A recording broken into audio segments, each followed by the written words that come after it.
Okay. Make sure. Has it gone live?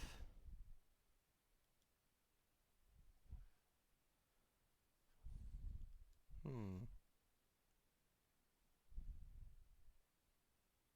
There we go. Okay. All right. I'll just wait just a minute for people to come on by. Hopefully we get some people coming in here pretty soon. I don't want to keep Luke waiting. But you can see in the background, you can see the box for a monitor. So, um,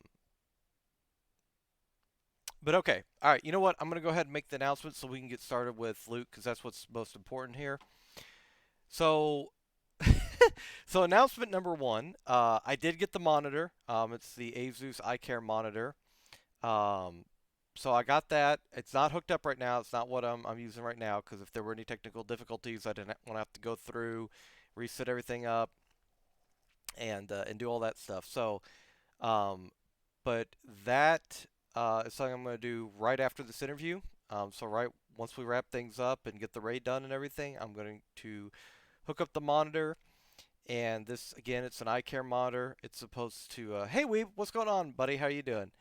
It's supposed to take care of filtering out like blue light and all that stuff. So I'm really hoping that this is just an added protection to keep my eyes doing better.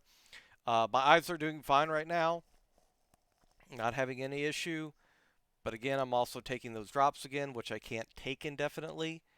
So there is a treatment for it. I just, we got to figure out what's going on. That the treatment is not worse than the disease. And no, that's not supposed to be some type of political reference or pun. In some cases, um, it can be. So we have to get that taken care of. Hey, Vindy, what's going on, buddy? How you doing, Llama? Hope you all are well. Uh, Hit a new PB for viewers with my stream today. Pog, that's awesome, buddy. And by the way, I got your story almost finished. It'll be up there. I'm not gonna say it's gonna be up there tomorrow. It'll probably be up there Tuesday. But I think you'll really like it. I think you'll. It's definitely tailored for you. So with that being said, get to these other announcements real quick, and then we'll go to the interview. Um, so the other two announcements that I want to make.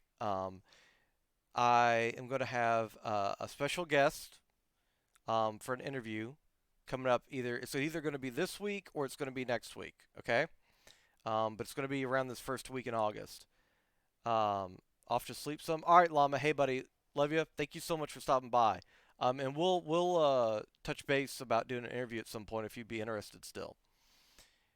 And that special guest, I want to make an announcement.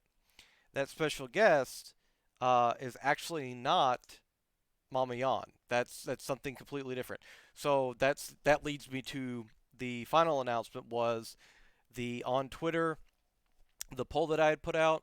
The resolution for that was that Mama Yan was selected as the special guest as opposed to me doing an AMA. So I'm going to ask her about that, see what she says. But separate from that, we're gonna have another special guest here in the next week for interview. So that will be something very special. I hope you all enjoy it. With that being said, we are going to get to Luke here in just a moment. Ace, how's it going, buddy? Welcome as always. Hope you are doing fantastic. And one second here. And with that being said, yeah, tomorrow, just as a reminder, we also have I always say Holy Glaucus. And then next week we will have a new group coming in to do the interviews, and I'm looking forward to that as well. And again, those interviews the last 2 days, the one yesterday with Cyanide 606, and then the One before that, let's see, I'm good. Thanks, 2 a.m. and I'm awake. Oh no, Ace. Oh no, we've started again. We've started again. No. Um, but yeah, the one the other night with Cyanide, and then last week we had Sir Healy and Sashi. Definitely check those out if you haven't had a chance to. And with that being said, all right, gonna go ahead and unmute myself in Discord, and we are gonna talk to Lukeisapinsir. All right, can you hear me, buddy? Yep, All right, loud and awesome. clear. And let me actually, hang on, let me turn you up just a little bit. All right. Oh, hang on, I gotta take care of something. One quick, or one real quick. Uh, let's see here.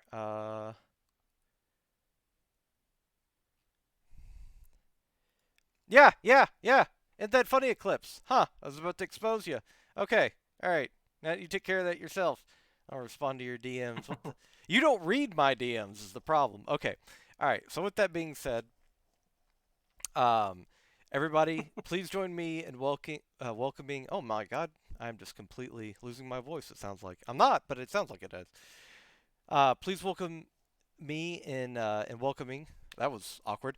Luke is a pincer. I Hello, hello. would appreciate if everybody. I want to get this going to be a thing. If we spam some hearts, whatever hearts you have, emotes, spam them in chat as a way of showing applause. As always, I am happy to start. And as this is going on, I always turn it over to the guest for a moment to let them introduce themselves. So, Luke, take it away. Well, what can I say? Hi, my name is Luke. I'm a streamer from Brazil, one of the worst places on the planet. My opinion. I'm 29. Just started streaming, which started as a hobby. It's become quite a passion. Um, I can say that getting involved in Twitch as being more than just a viewer has made some drastic changes in my life, and I'm enjoying it. Okay, awesome. So, as always, I want to get into what got you started with streaming. Um, I think that watching not only Mushu but everyone else from the Discord doing the all stream as well really really I don't know, when you see, I wouldn't call peer pressure because nobody told me to stream, but um at the same time I want to be part of it. I want to do what they were doing because they seem to have so much fun. So I went to do it myself, and I can say that I was right. It is fun. So you started out as a part of the Mushu community, but Yes, you weren't a streamer yourself. exactly. Okay, and how did you find Mushu? That's a good story. It was 11 months ago. Oh wow, okay. Yeah. I was watching Annie. I don't know if you know the streamer Annie. I don't think I do. She's a trans streamer. She used to be a top 500 tank player. Okay. She moved on to Valorant, and she was doing a squad stream with Mushu. She then said in chat like, "Oh, you guys should check Mushu because she's awesome." So I went and checked her stream. I said in chat, "Hey, Annie said that you were awesome, so I'm here." Mushu instantly replies to me, and as soon as I finished my sentence, someone gifted me a sub. So I was like, "Okay, that's interesting. That doesn't happen in every stream you go." Right. And the best part, that was in a Saturday, which means that right after we had movie night. Oh, And okay. Yeah. since I was a sub, I was like, you know what? Maybe because that's one thing that I love is that I completely did something that is not my characteristic. It's like I'm actually quite a shy person. I don't like to stand out that much. So the idea of not knowing anyone and going straight away to a Discord voice chat with a bunch of like 15 unknown people would be um it's kind of overwhelming for someone so introvert like me. Hmm. And we and I guess it was the best possible movie because we watched Avengers Endgame in that night, which is like a 4 hour long movie. It's a lot of time to know people. And by the time the movie ended, and I met mostly Andrew, Mushu, I think Fury were the people that were talking the most that day. I was like, this guy's awesome. I'm gonna come back here. And since then, it's been 11 months doing that regularly. So And Andrew, for those of you who don't remember, that's Hot Meal. Just to help me, just yeah. clarify. It's just everyone calls him Andrew. Yeah, yeah, yeah. Well, it's like one of my mods is Satsu Jindayo, and we always call him Richard. Like nobody calls him Satsu, or like I feel bad. Um, I think not the other day, but a couple weeks ago, I was doing a long subathon, and I think I went like 14 hours or 15 hours or something. And about the end of that, he comes in, and I'm like, "Hey, what's going on, Satsu Jindayo?" And he's like, "Oh my God, he called me that. Go to bed. You're tired." Um, He doesn't but recognize me yeah, anymore. he doesn't recognize me anymore. I'm Richard. Remember me. Remember.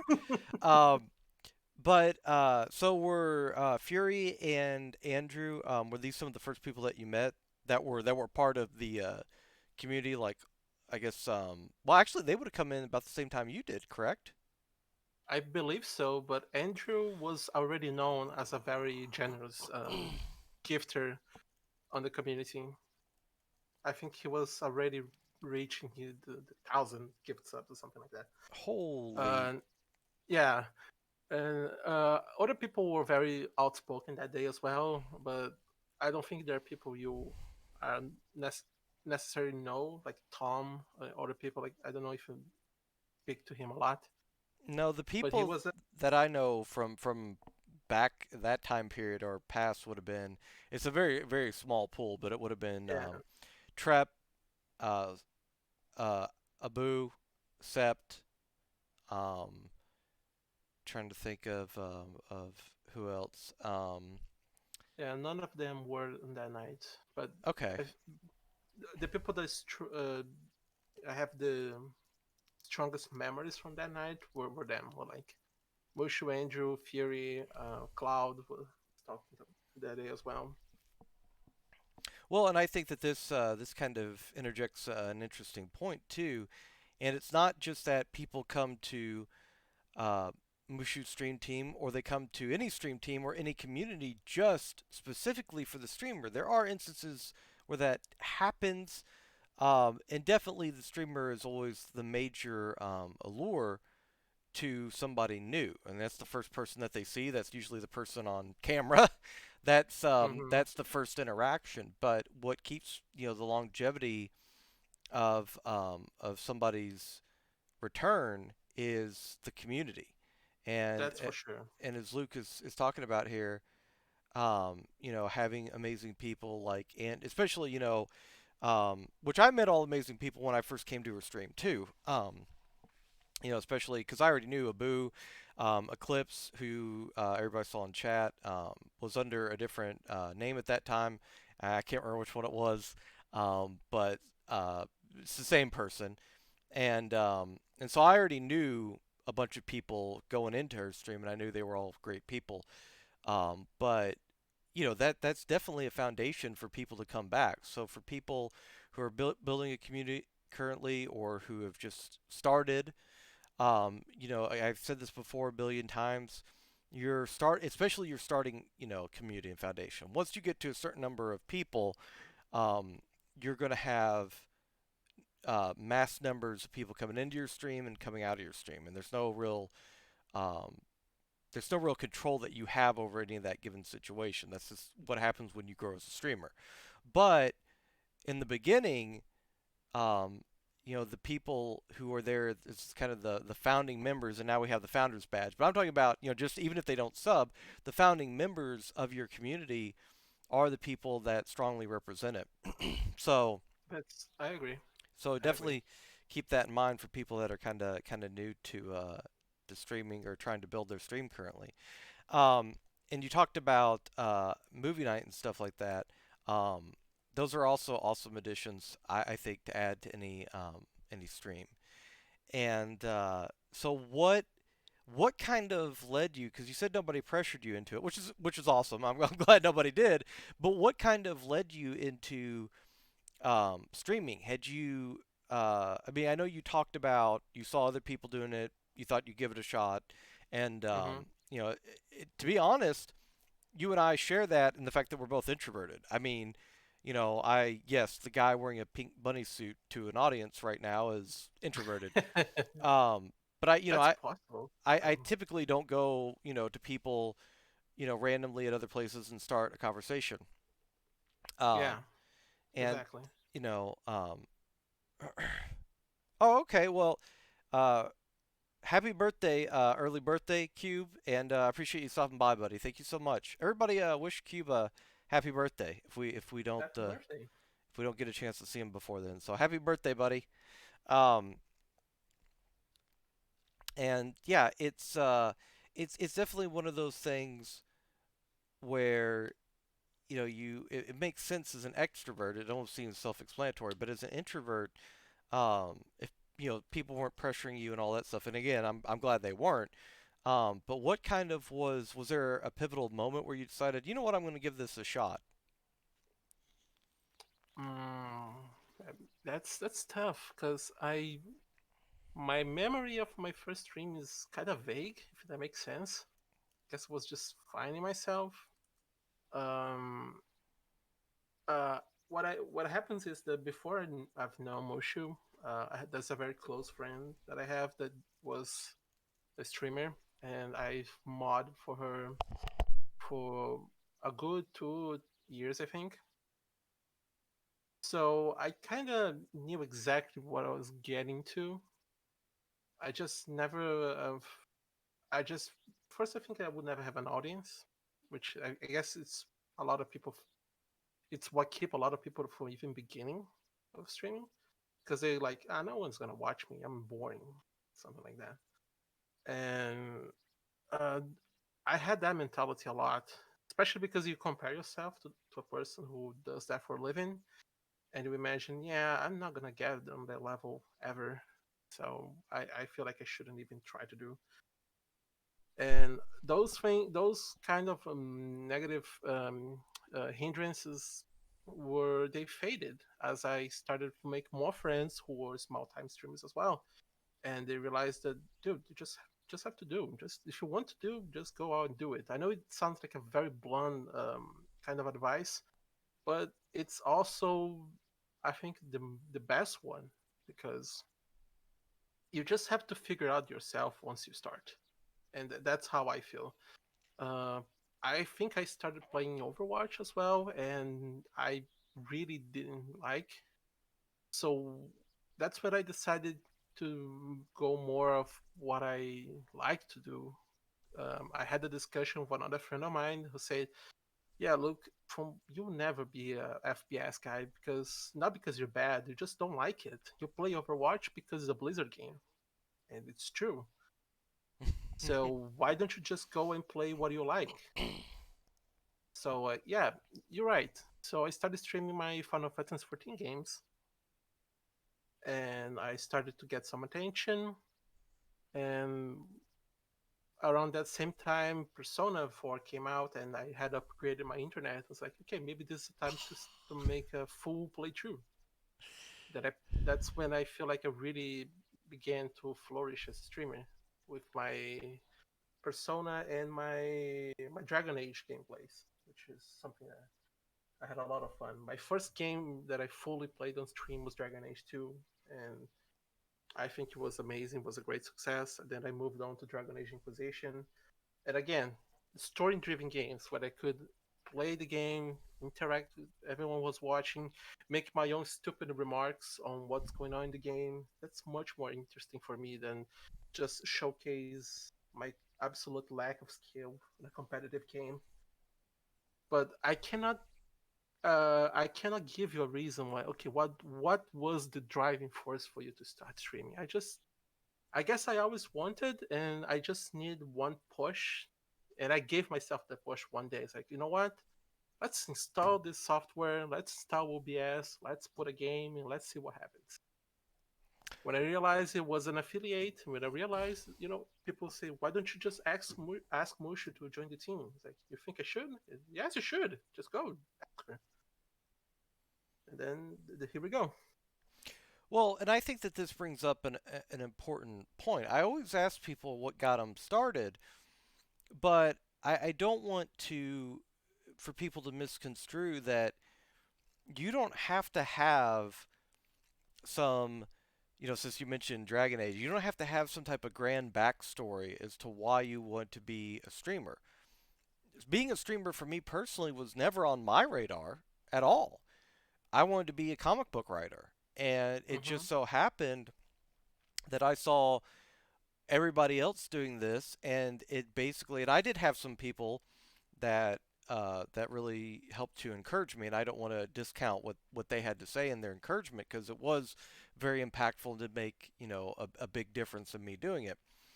But at the end of the day, this wasn't on my radar. It was something that I didn't think about one way or the other. I didn't think about not doing it. I didn't think about doing it. And then now I'm having the most fun I've had in probably 15 years doing something. And the last time I Mm-hmm. had this much fun, um, well, I should say 15, 13 years almost. But the last time I did this was like my first year at college when I worked for a botanist, and it was really really cool working for working for him, working on carnivorous plants and stuff. And that was really really awesome. And it just again, it's something that it's worth a shot. You're always, and I encourage people to do this because trying different things, as long as they're not detrimental to you, trying different things is a part of life. And I agree. oh, if you look in chat, Luke, Sasuke Dio, aka Richard, is here. Richard, I was just talking about you. I was talking about uh, we were talking about names and stuff like that, and Having a nickname but never being called by it. yeah, and I mentioned that when I did the subathon at the end, towards the subathon, I called you Sasuke Dio instead of Richard, and you were like, "All right, you need to go to bed. You're clearly tired." Um, but we kind of went into this just a little bit, but just to kind of expand upon it further. So you're not a fan. We did talk about this earlier before the stream. You're not a fan of competitive games. Not at all. Okay, and why is that? Not because not because I think they're bad. I do not take the merit of games like Overwatch because I think it's a cool game. When I say I don't like, it's literally I don't like competitive games because I'm a person who avoids competition, but when he is competing, he is the worst kind of person you want to be on your team or against because uh, I I completely go out of character, and it's been pointed out a couple times, even with, on Mushu Clan, when I get over the board in a Scribble game, which is a game that doesn't isn't worth anything. Wait, we But no, you take that back. We take Scriblio very seriously here.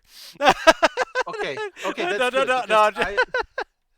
because I am like that, and I know luckily over the years I've started to observe the behavior for me to a point to I can policy myself to say, okay, Luke, you're going a little overboard with your competitiveness.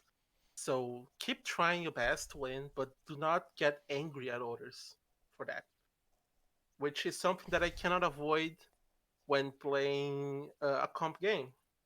I start losing and I start losing my mind, literally.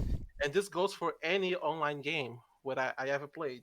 I told this to the guys as well because I always talk about League of Legends, and people always ask me, "Okay, were you good at League of Legends?" Look, I was like, I was decent. I mean, Diamond One is not exactly a low level elo for a Diamond, League player. when were you Diamond Um, One? I was Diamond One like 5 years ago.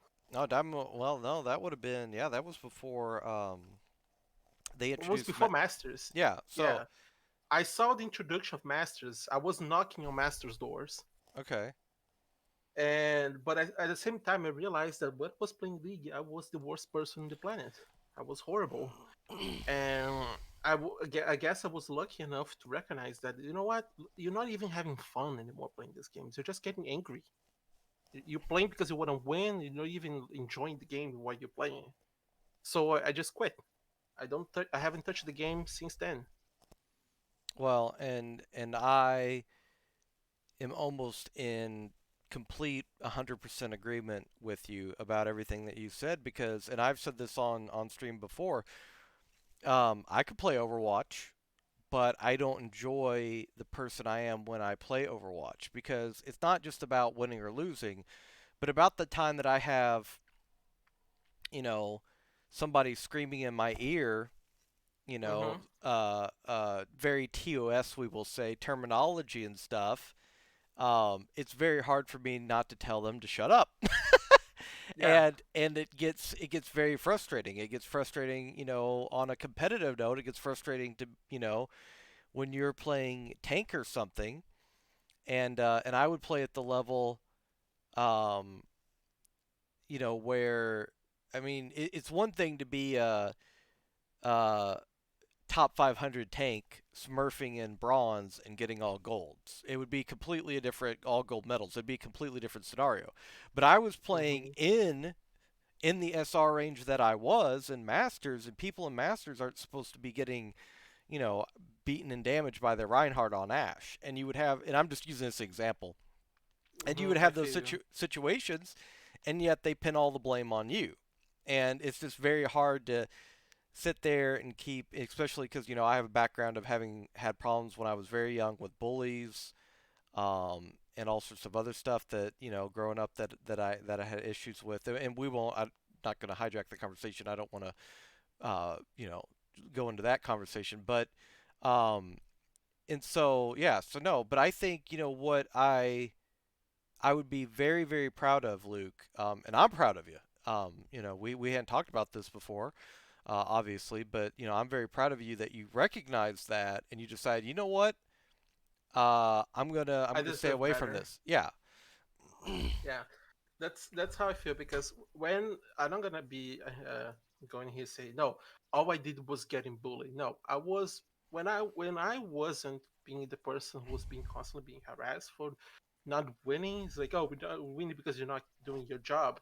I was also the person who was on the my teammates' neck when they're not doing what I think it was the right thing and they were not doing it. So I recognized that was just as toxic as I was in a toxic environment.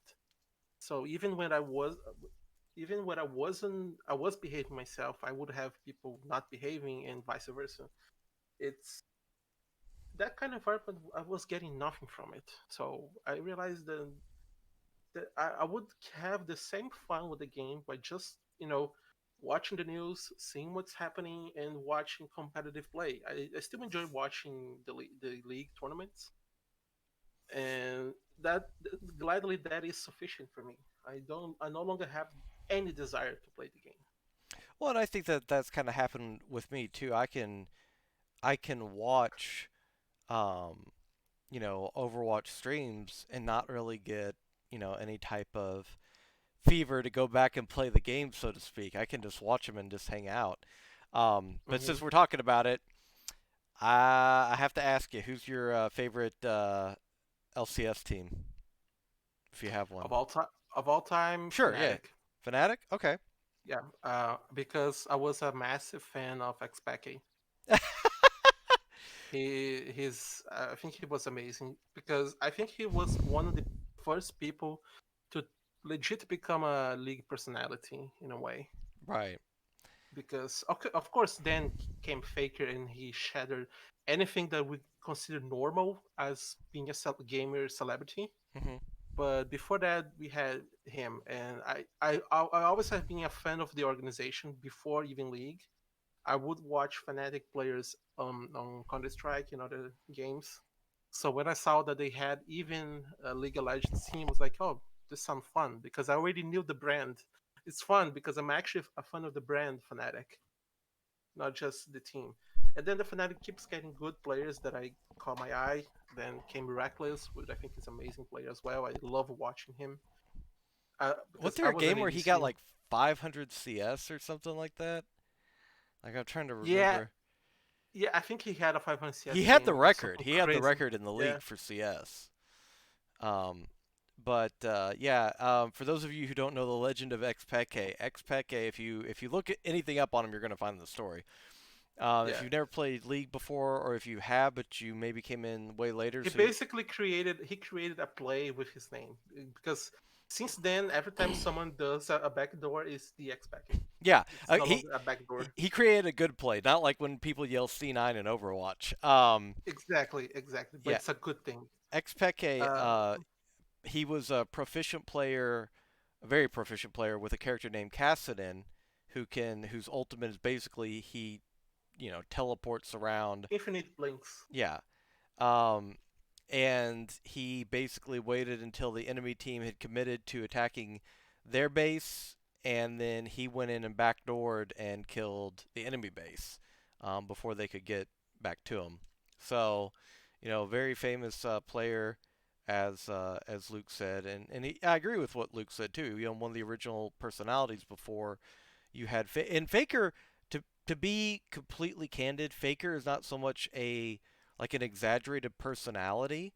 Um, Yeah, he's famous because he's very accomplished. well, he's the best. If we were to even being objective about it, I mean, league players obviously would say this, but being objective about it, even Faker's probably the most accomplished professional gamer of all time. Um, Yes, I would agree. with the Um, number of championships he's won, the number of MVPs he's won, he's so decorated that at one point, um, they had a listing of where he ranked in in solo queue or something like that, and he was like number one in mid, number like 3 or 4 in top, number like I mean it was ridiculous, all what yeah, the ranks he had. He's just I remember seeing an article as well. I cannot, I cannot find it anymore. But someone on Reddit make a comparison of Faker's, how much it took Faker to become a world champion, and then how much he stays considered like on the top of his game with other professionals in different sports.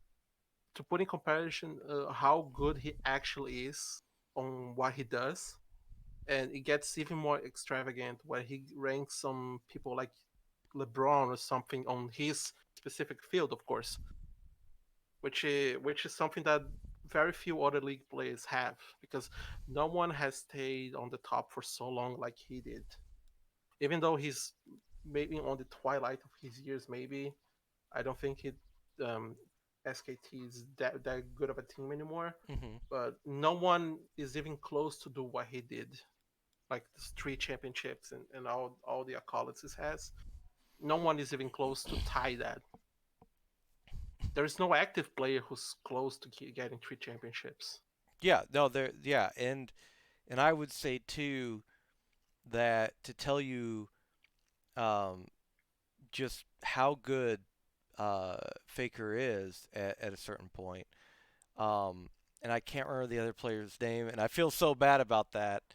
Um, but Faker was the number one mid laner in the world at that point.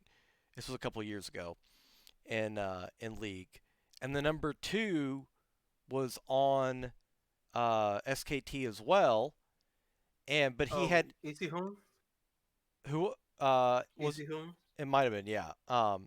And he had to be benched because Faker was that much better. So Hmm. he ended up going to another team because he wanted to be able to play. But imagine that you're one of the most amazing players and you can't get a shot because the other guy is just that much better. Like you're the number two and number two in the world, and because you're on the same team as the number one, you can't get a shot even. You have no time to play because the other guy is not gonna let you. Yeah, it's just I would say for me personally, I have a soft spot in my heart for like the original C9 team with Meteos, High, Balls, Sneaky, Elimination. Um, just Oh, because, that was an amazing lineup too. yeah, that was a long time ago. Um, just because that's the first team that got me into League as far as watching, and honestly, first team that got me into competitive gaming. So it was always kind of interesting to watch. Of course, there are legendary matches with TSM and all that stuff, but yeah, I don't know. We could obviously keep talking about that, but I definitely would be remiss if we didn't get a chance to talk about. Of course, you all see here to the sorry, it's to your all's. It's on screen. It's to the right. Oh, It's to my left.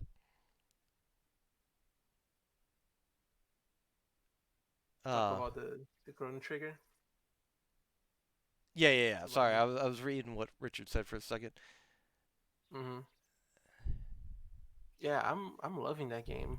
I don't know. I cannot give you a full opinion of it yet because I played like for 2 days. But yeah, it's amazing how good many good games the Super Nintendo had. It's crazy. Oh yeah, the console gaming. I'm sorry if this offends people, but I feel subjectively the truth. Console gaming has definitely taken a dive over the years as far as like the quality of exclusives and stuff. I mean, the Super Nintendo. Off the top of my head, I can name you 30 games that were absolutely iconic on the Super Nintendo. Oh, Um, me too. everything Easy. everything from Final Fantasy 6 or 3, depending on whether or not you were in Japan, U.S. Um, everything from you know, uh, take any of the Super Mario games, of course. um, Also, Yoshi's Island. I love that game. I don't care. I don't care. I love Yoshi's Island. It's a Um, good. Don't worry. It's actually a great game. well, there's some people that think that the game is like a giant meme. they they Nah. didn't dislike it, um, but yeah, as far as RPGs go, and then one of my favorite RPGs of all time, Super Mario RPG.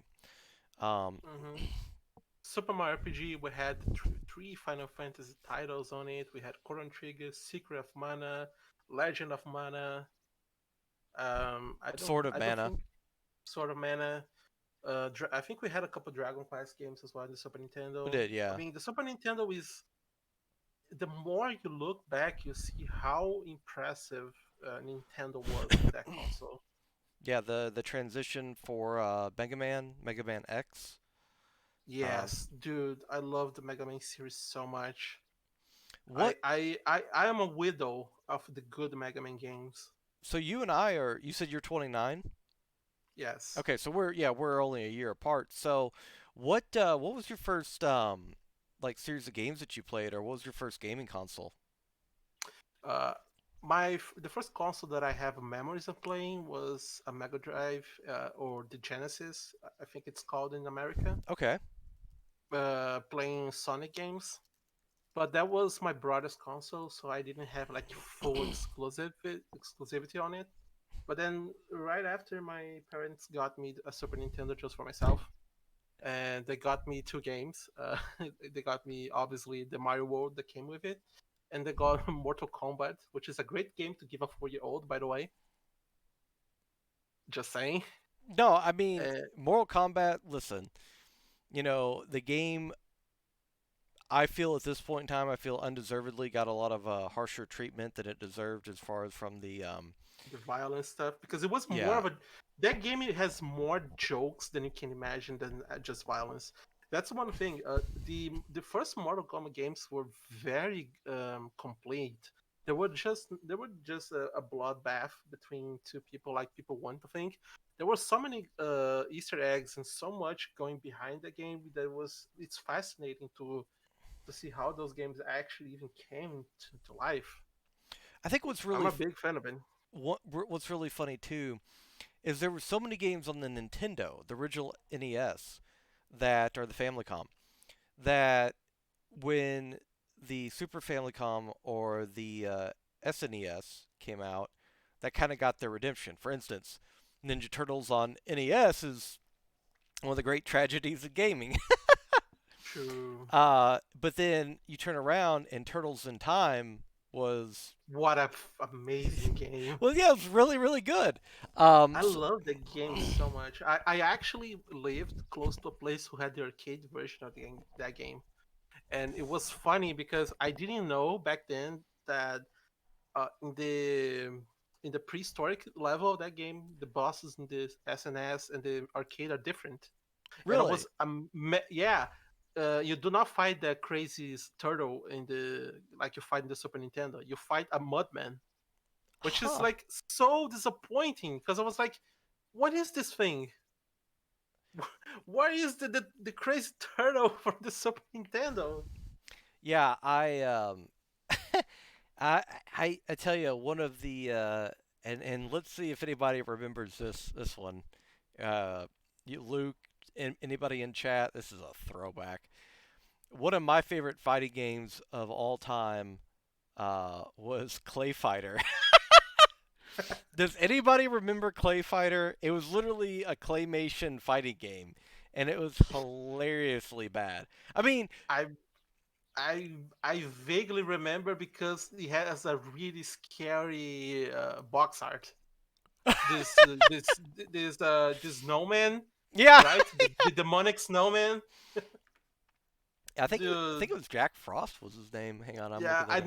I never played that game, but I saw that box so many times because I used to live next to a place you could rent games Hmm. because games are very expensive in Brazil, by the way, very expensive. So it was it was just go and rent a game for 3 to 4 days, play the heck out of that game, and just give it back. That's what I always did. And this game was always in the section between other stuff that I actually want to play. And I would see that cover and it's like, what the hell is this? This doesn't look like a game. And later I would know that it was a fighting game and stuff, but I never actually played it myself. Yeah, I was looking it up real quick. Bad Mr. Frosty was his name. Yeah, I did. Wow, that's amazing. Yeah, so bad. Um, okay, so in hindsight, maybe not every game for the SNES was a classic, but anyways, um, so, you know, as far as going back and playing some of these games, are there any games that you've played, or it's like when you were growing up, you're like, this is the best game ever, and then you come back, play it 20 years later, and you're like, what the hell was I thinking? mm, this my Or the opposite, even if that's not the case, are there any games that have gotten better as you got older? Because that's happened to me too. mhm. Okay, that's easy. A game that got even better for me. Uh, there's three games like that for me. GoldenEye for me is still a great game, as derpy as the game looks. Star Fox 64 is still a beautiful, perfect game for me. Hmm. And the third game that I think that hasn't aged at all, but because like I would take it right now and play it no problem. I think the Bomberman games as well. Okay. Those one game that people gonna get really pissed at me, but I think that if you play nowadays, maybe it's not that they bad, but you get so used to some conveniences of modern gaming that maybe it's not gonna suit someone today. Is the old Zelda games? I think they're still a masterpiece, but it might get weird for some people to play them nowadays if you never play the game. Someone who plays them constantly, like a speedrunner or something, or someone who streamed that game, might not feel that way. But if you play that game like 15 years ago once, and then you try to play again, maybe that person is not gonna have the most fun if they ended up playing all the other games. Well, I Because think I hear that a lot from people, and I partially agree with them. I still think the Ocarina of Time, and especially Majora's Mask, is still my favorite Zelda game. But I can see why some people dislike those games. I I think can understand it. the some of the Zelda games, I think the top-down view is really disorienting for people that have never seen it before. Um, Hmm. even if you're playing like even if people play Diablo 3 and stuff, having a top-down 2D view can be really kind of uh, aesthetically not pleasing. I think is a way to put it. Um, but yeah, I think that in my personal opinion, a lot of those games still hold up. The big issue is that I think for a lot of us, when we were younger, we were tending to our imaginations were making us overthink things, if that makes sense. I think No, that I agree. we were, making situations far more complicated than they were when, the reality is that, and I think iconically of, um, you know, Legend of Zelda, the Water Temple. Everybody's like, always dreaded that level. Hardest level in gaming history. Yeah, but And in the reality, it was just a very inconvenient level because it yeah, was poorly designed. But uh, on a challenging perspective, it wasn't the hardest. Maybe the Darkling fight was difficult if you didn't know how to cheese him with the fire strategy. But the level itself, it was just annoying to have to taking on and off the boots to dive. But the game itself, the level itself, wasn't that difficult. and I think another one is is Mario 64. There's so many parts of Mario 64 that you can just naturally speedrun and cheese the ever loving hell out of. And again, people try to do it more like a platformer than a 3D platformer. Looking at you, Hmm. Bubsy 3D. Um, but yeah, I think a lot of those games. GoldenEye is still probably my favorite FPS of all time. I had so much fun with that. But I still say that if you were the person to choose where we choose the slappers only, and then you chose odd job and ran around and took everybody out at the legs, you're Oh toxic. no, playing. If you Yeah. play, it was an unspoken rule of I lived in those apartment projects, which was like, 1,000 apartments in a very small block, hmm and it was the rule amongst the kids: do not pick odd job when we all gathered to play GoldenEye. Do not pick odd job. It's why not? Just don't. Toxic. You will not. Yeah, you're not. You didn't even know that word toxic. It didn't exist in gaming yet. But no, you're not gonna pick our job because it's a very shitty thing to do. Oh, it was like that. And then the first land party was like looking over at your friend's screen as they were like, I know where you're at. Dude, I've seen those memes of people like putting a cardboard to split TV so people will not see each other's screen, things like that. Those are amazing. Those are some genius. It's something that is completely inconvenient, but for us, that back in the day was so fun to do. I mean, no joke. It's funny all the little inventions and shortcuts we used to do for certain gaming consoles and stuff, like the cardboard box or the blowing on the cartridge, or you could. Don't ask how I know this, but the old cartridges, like the SNES cartridges, the Hmm. data, the cartridge itself, what you saw as the plastic out cover was it was just that. It was just a sleeve. The Hmm. actual Oh yeah. game was inside, and um, those were not stuck, if you will. They were not situated firmly in the game cartridge, so you could actually take those out. So what would happen is um, somebody would go to like a yard sale or something, and they would get. I'm just using this example. They get like Barbie's Dream House or something for the Super Nintendo, a game that was not really highly coveted and something that you could find pretty cheap. And then they would go rent like um, Super Mario RPG, and they would just switch them out. Switch. Oh my Yeah, god, that is big brain. yeah, and we found that out that people would do that because we would rent Super Mario RPG, for instance, or something like that, take it home, and we put it in, and it'd be like Barbie's Dream House or something like that. We were like, wait a minute, Who did this? yeah, who's responsible? Bring them here. Um, Yeah, that's amazing. That's amazing. but yeah, so uh, you said I that. never Oh, got to that level of piracy, but one thing that I would do is I would rent movies on VHS and then use the record feature of my VHS recorder.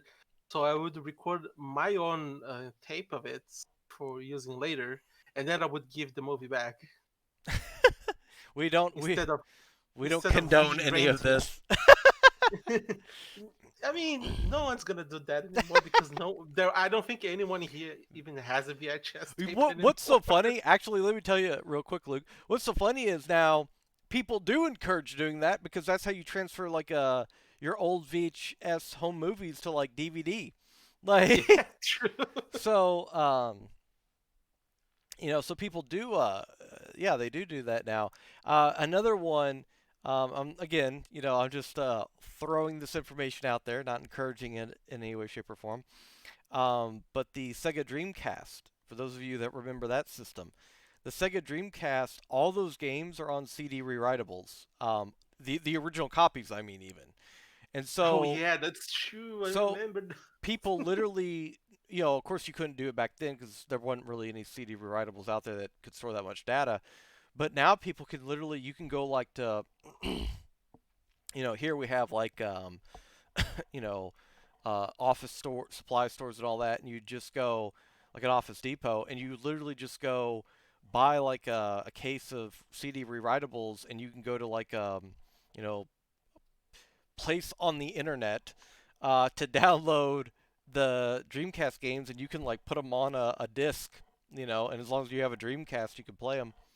Um, not that I encourage or condone that. I'm just stating what. We're just stating that people did that. Yeah, We're yeah, not yeah. telling you guys to do it. Yeah, people did things back in the day, you know. But if you want, Yeah. but if you No, want, no, no, here's no, the no. website, and Yeah. I'm gonna type the website in your chat right now. Oh God. Um. uh. Yeah. So going back though, I want to take a step back. You talk about the Persona games. So how much do you love the Persona games? I just inherently am assuming you love them because I know that you do. I love them. I'm currently playing on my spare time the new game plus on Persona 5, Persona 4. I mean, oh, I wish I had Persona 5 so much. Um, I am actually getting invested in the entire series. I'm actually looking. I think I don't know if I'm gonna be able to buy because again, games are expensive, and Brazil doesn't really have a culture of um, finding cheap refurbished old games. Mm. I want to play the Shin Megami Tensei games. I know there's a couple titles for the 3DS and for Mhm. the DS, but from what I've seen, the this entire saga series of games is so rich. I am actually very impressed how much effort Atlas put in their games. Yeah, Alice is I an think it's amazing company. yeah. Um, I started watching a playthrough of Megami Tensei 4 Apocalypse, Mhm. and that game got dark real quick. And I was like, Oh damn, yeah. are all Megami Tensei games like this? I need to get into that. I'm gonna tell you right now. I won't say it on stream, but there are a couple of Shin Megami Tensei Nocturne or Nocturne is I games. played Nocturne. Yeah. I played. I know how grim it gets. I'm sad that I don't have a Switch because I would love to play that game on remaster. Yeah. There might be a couple of the Shin Megami games that are TOS. I'm just saying that right now. uh, Oh, very much. It's a very rich series of games, uh, and I love it. I love it so much. I'm watching a friend play Persona 5, so I'm keeping myself all the spoilers because I don't have a PS4 to play. but Okay, I got you. it's also a beautiful game.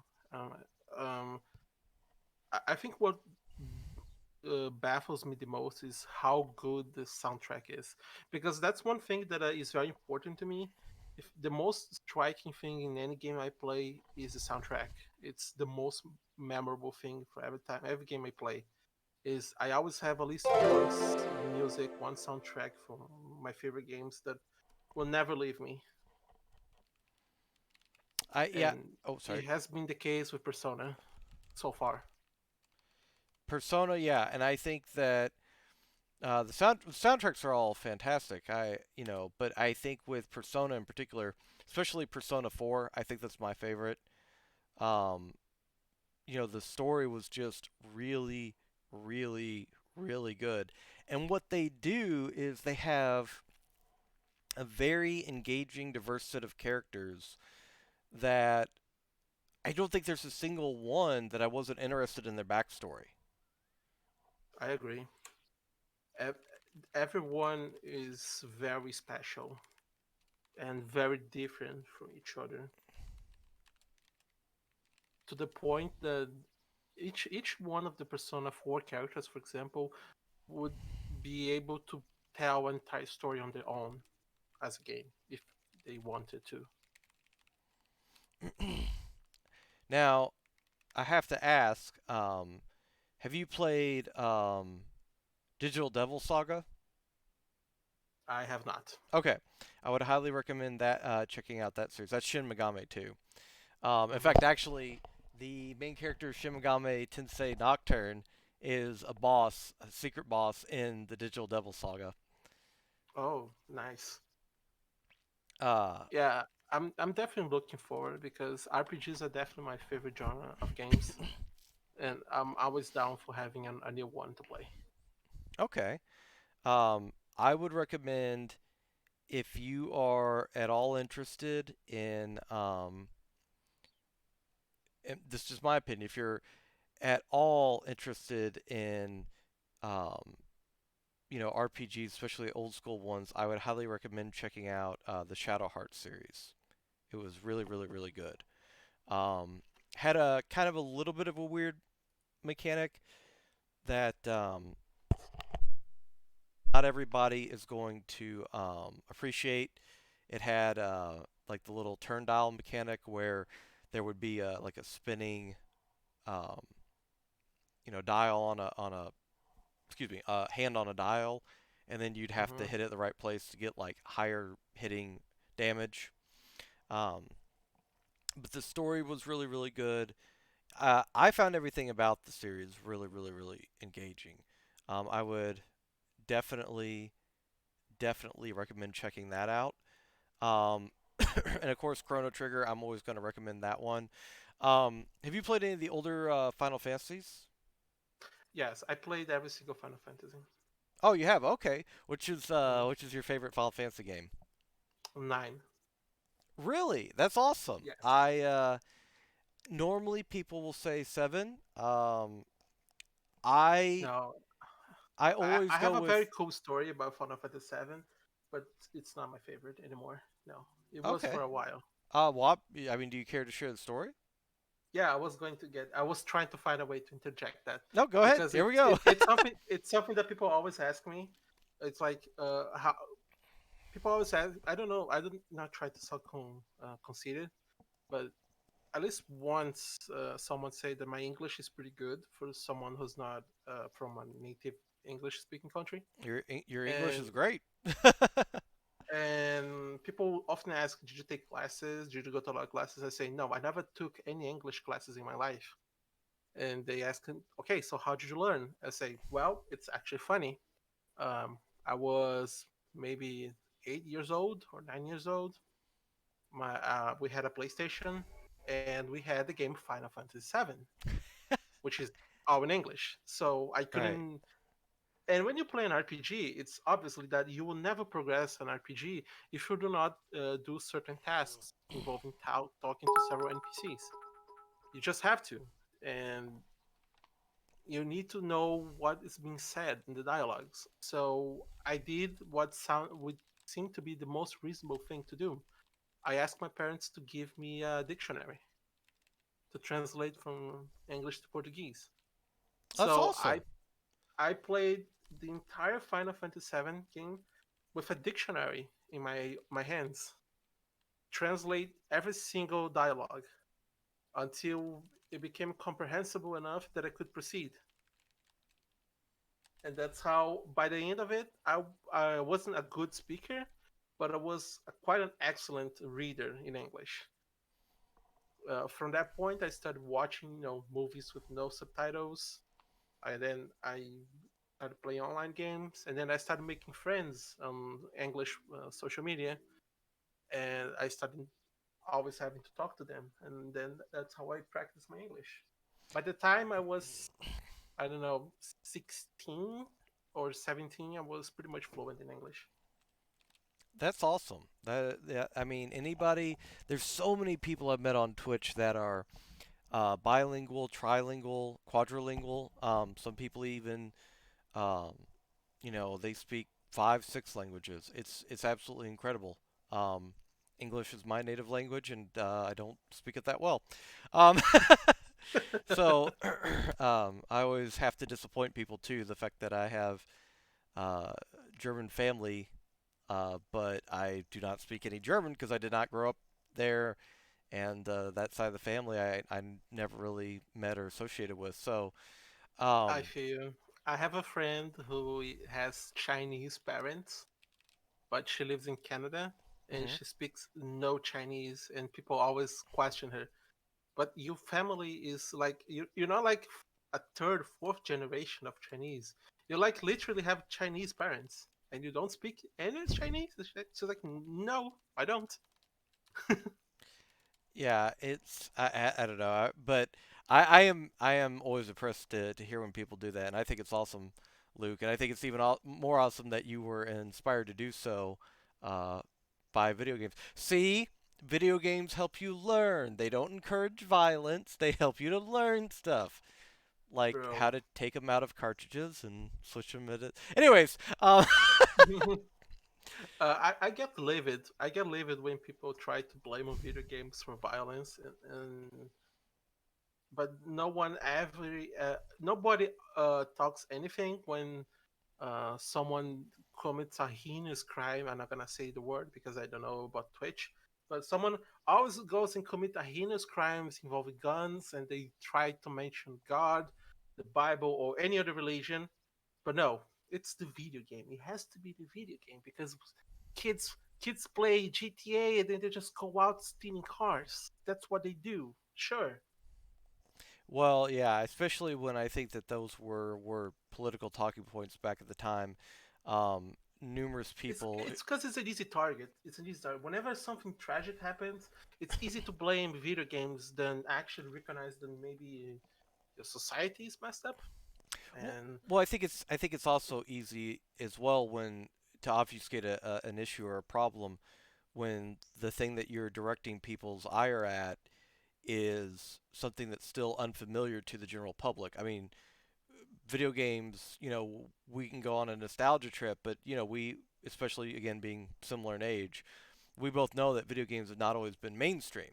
And true, now video games are mainstream. That tactic doesn't really work anymore because when you have a smaller percentage of the population playing them, it's probably easier to blame them than when everybody now is playing them. I mean, I know I know very few people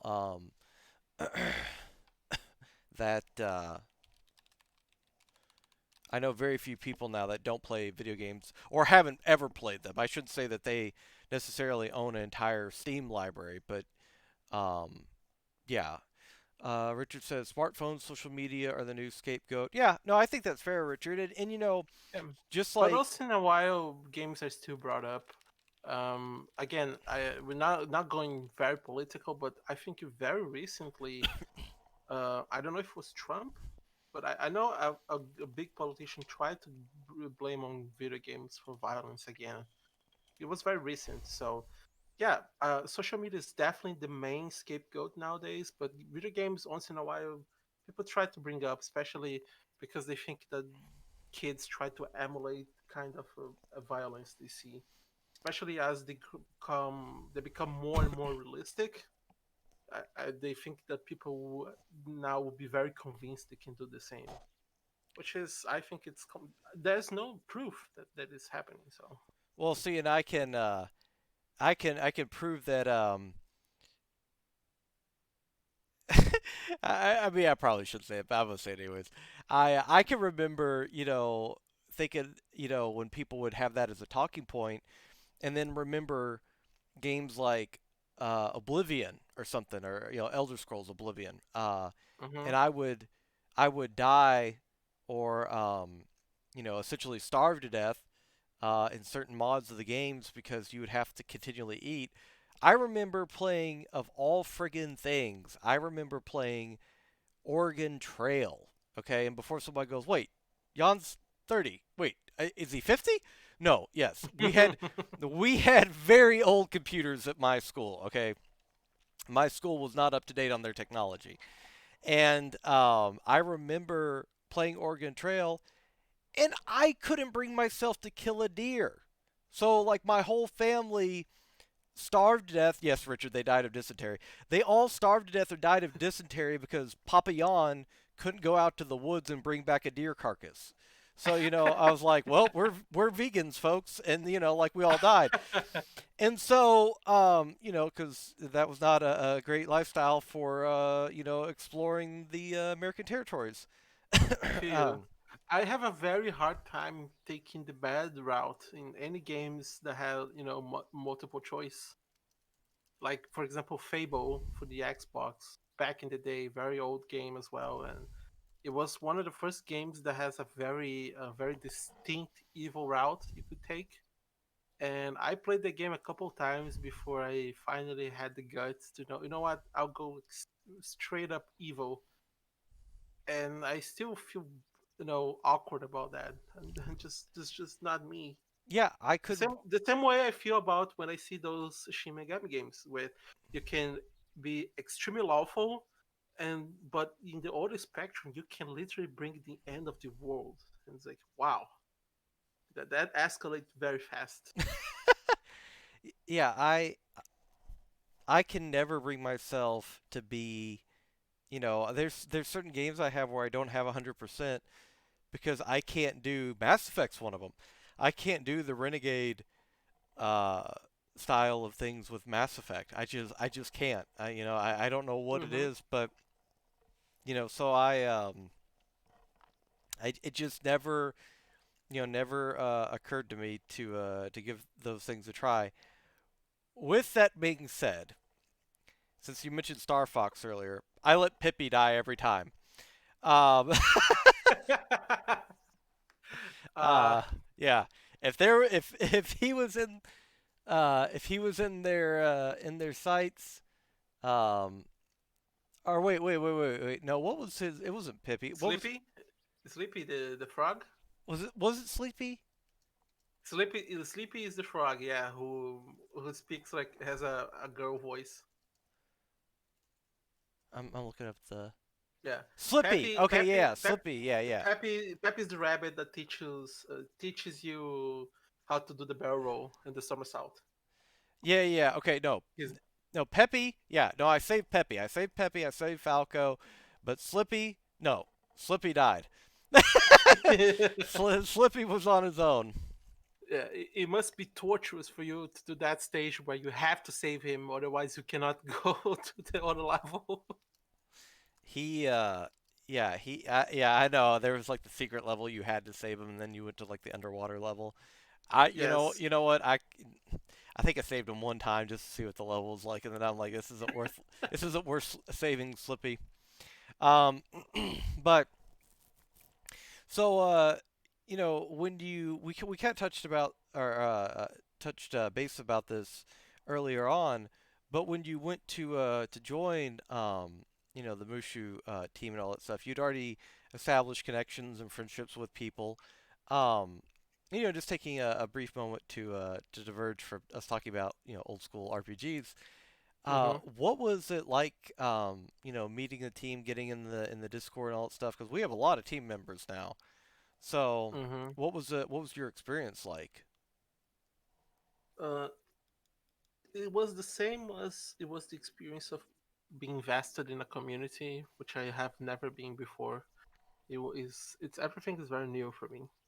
Um, I I did what I knew best when I joined the Mushu clan. I don't know how frequent you visit the Discord, but basically the people who know me in the community knows that Luke is the guy who makes gifs of Mushu all the time. You probably have seen at least one of them. Yeah, um, but I didn't know that that was, I didn't know that was, you. It didn't occur to me now until you just said something. Now I do remember seeing it. yeah, I mean, there was a big probability that any GIF that you see in the Discord was made by me. That's awesome. Now, because it seems from back my Tumblr days, but I used to do GIFs of Pokemon anime on my blog because it's something that I find very funny to do. I like learning things on Photoshop.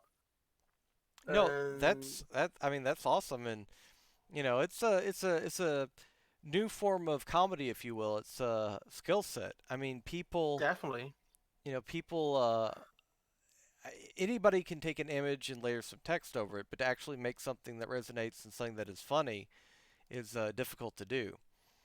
that Um, is something that's been told to me already because sometimes I um, uh, unintentionally diminish myself sometimes saying those things like, yeah, it's not real talent. How I do what I do any monkey with a couple hours of training can do.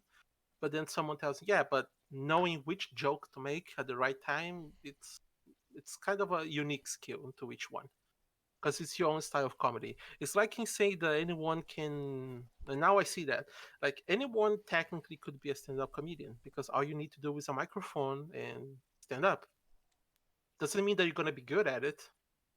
Only a couple people will actually succeed in being a stand-up comedian. I'm not comparing myself to a stand-up comedian, but I'm trying to say that the kind of jokes I make, anyone can make, but not everyone thought of it yet. It's yeah, like art. It's like art. But art, a lot of people try to diminish art when they say, okay, this is just a bunch of doodles. I could do that. Yeah, but you didn't. Person did. The person did before you. That's why it's good because someone thought of it before you.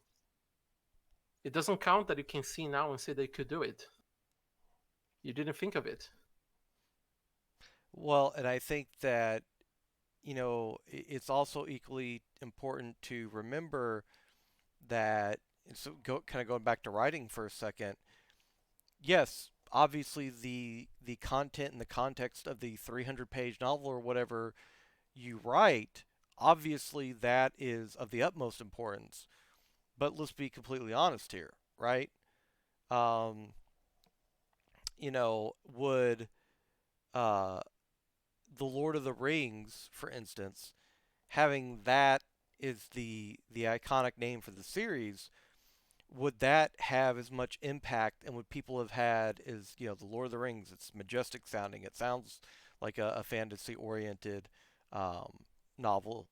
Would that have been as interesting if it was nine strangers try to find a ring and get lost in the woods or something? I'm just I mean, would it have been as iconic to do something like that? um, Oh, yeah, I know what you're trying to get at. I yeah, agree. you know, Star Wars could have been named, Beat Saber the prequel. Uh, I mean, this stuff would not have been as iconic if it weren't for the names. And so what I'm saying is, what seems that it isn't important is just as important.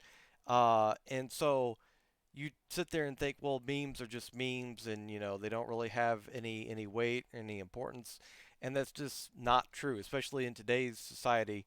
Memes are just another way of getting your brand of personality and humor out there. And Agree. if you're the as you say, if you're the meme person, the meme guy, like that's not a negative. I don't think it's a negative at all because when people turn to somebody for comedy in the Discord or in the stream team or whoever, they turn to you. you know, or they're likely to.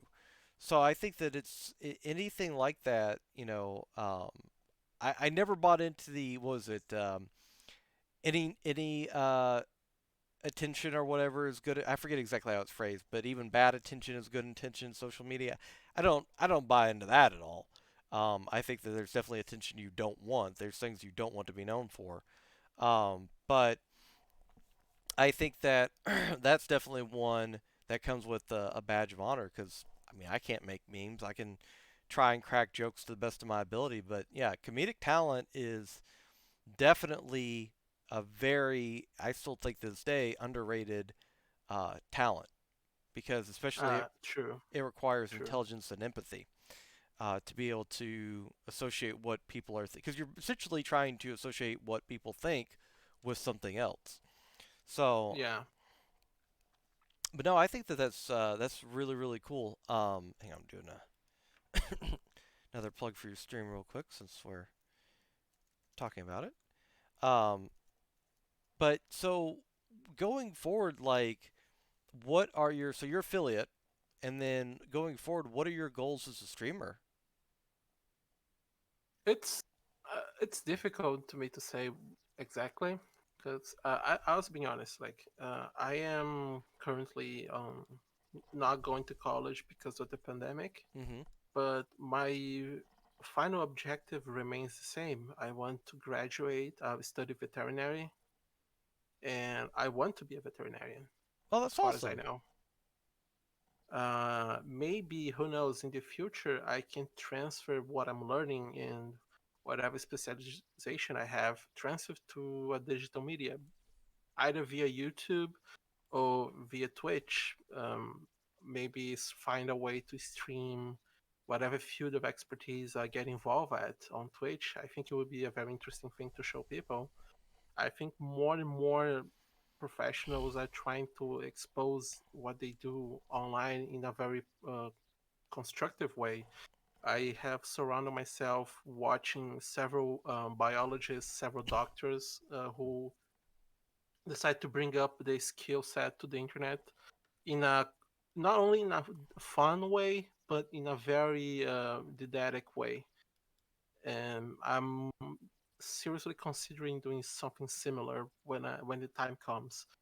For now, obviously, I'm just gonna stick up to gaming, and for me, it's gonna remain a passionate hobby at least. Um, but I cannot say for sure. Like I cannot tell. Oh, my ambition right now is break a next number of followers, a next number of subs, or maybe make that push to become a Twitch partner. I don't have none of those ambitions at the moment. I'm doing this to enjoy myself. Not gonna lie, I love when I get a donation or something, but it's been for me a way to keep myself sane of being stuck at home all the time and having people who care about me around me, just being by my side in a figurative way.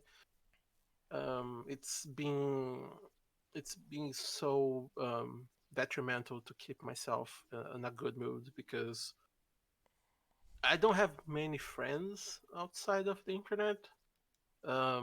Maybe due to my extreme introvert nature, and I am not in 1% exaggerating when I say that I've been saved by my online friends several times, and I cannot say the same for the people I know in real life.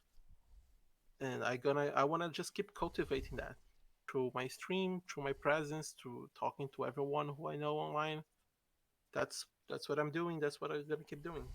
Well, I want to break down all of what you just said into about three parts and kind of address those. Number one, um, I think that'd be absolutely fascinating. I remember one of the coolest streams that I saw, um, and I haven't seen the person on a recent memory, but they were on the front page, was a mechanic who was streaming from his shop and showing people the work he was doing. And That's awesome.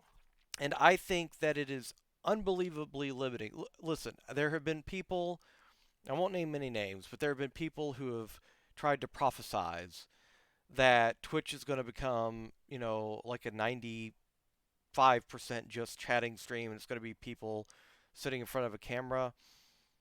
I truly hope that social media doesn't become that, and I'm not trying to hurt anybody's feelings here, um, shallow. I hope that people, it's completely fine to, to take a moment to tell people how your day is going. I think it's completely fine to have breaks in the other streams that you do to talk about current events, to talk about, I mean, if you're doing politics, I would imagine that that would be categorized as just streaming. Just Mm-hmm. streaming. Sorry, just chatting. Just streaming. Just Yeah, chatting, yeah. just streaming. I'm gonna go sleep. Just be streaming. But I think it's Twitch and chill. yeah, it's very, very, very limiting, both intellectually and in an ambitious way. It's very limiting to sit there and say that Twitch and social media can't be more. I mean, one of the most fascinating things about the internet is having all this information at your hands. There could be argument that at some points we have too much information in our hands. We can't discern Mm-hmm. what's true and what's not true and all that stuff. But I've always thought, you know, it's been really awesome to have platforms where you can simultaneously look up videos of cute, puppies, and then switch to some National Geographic documentary.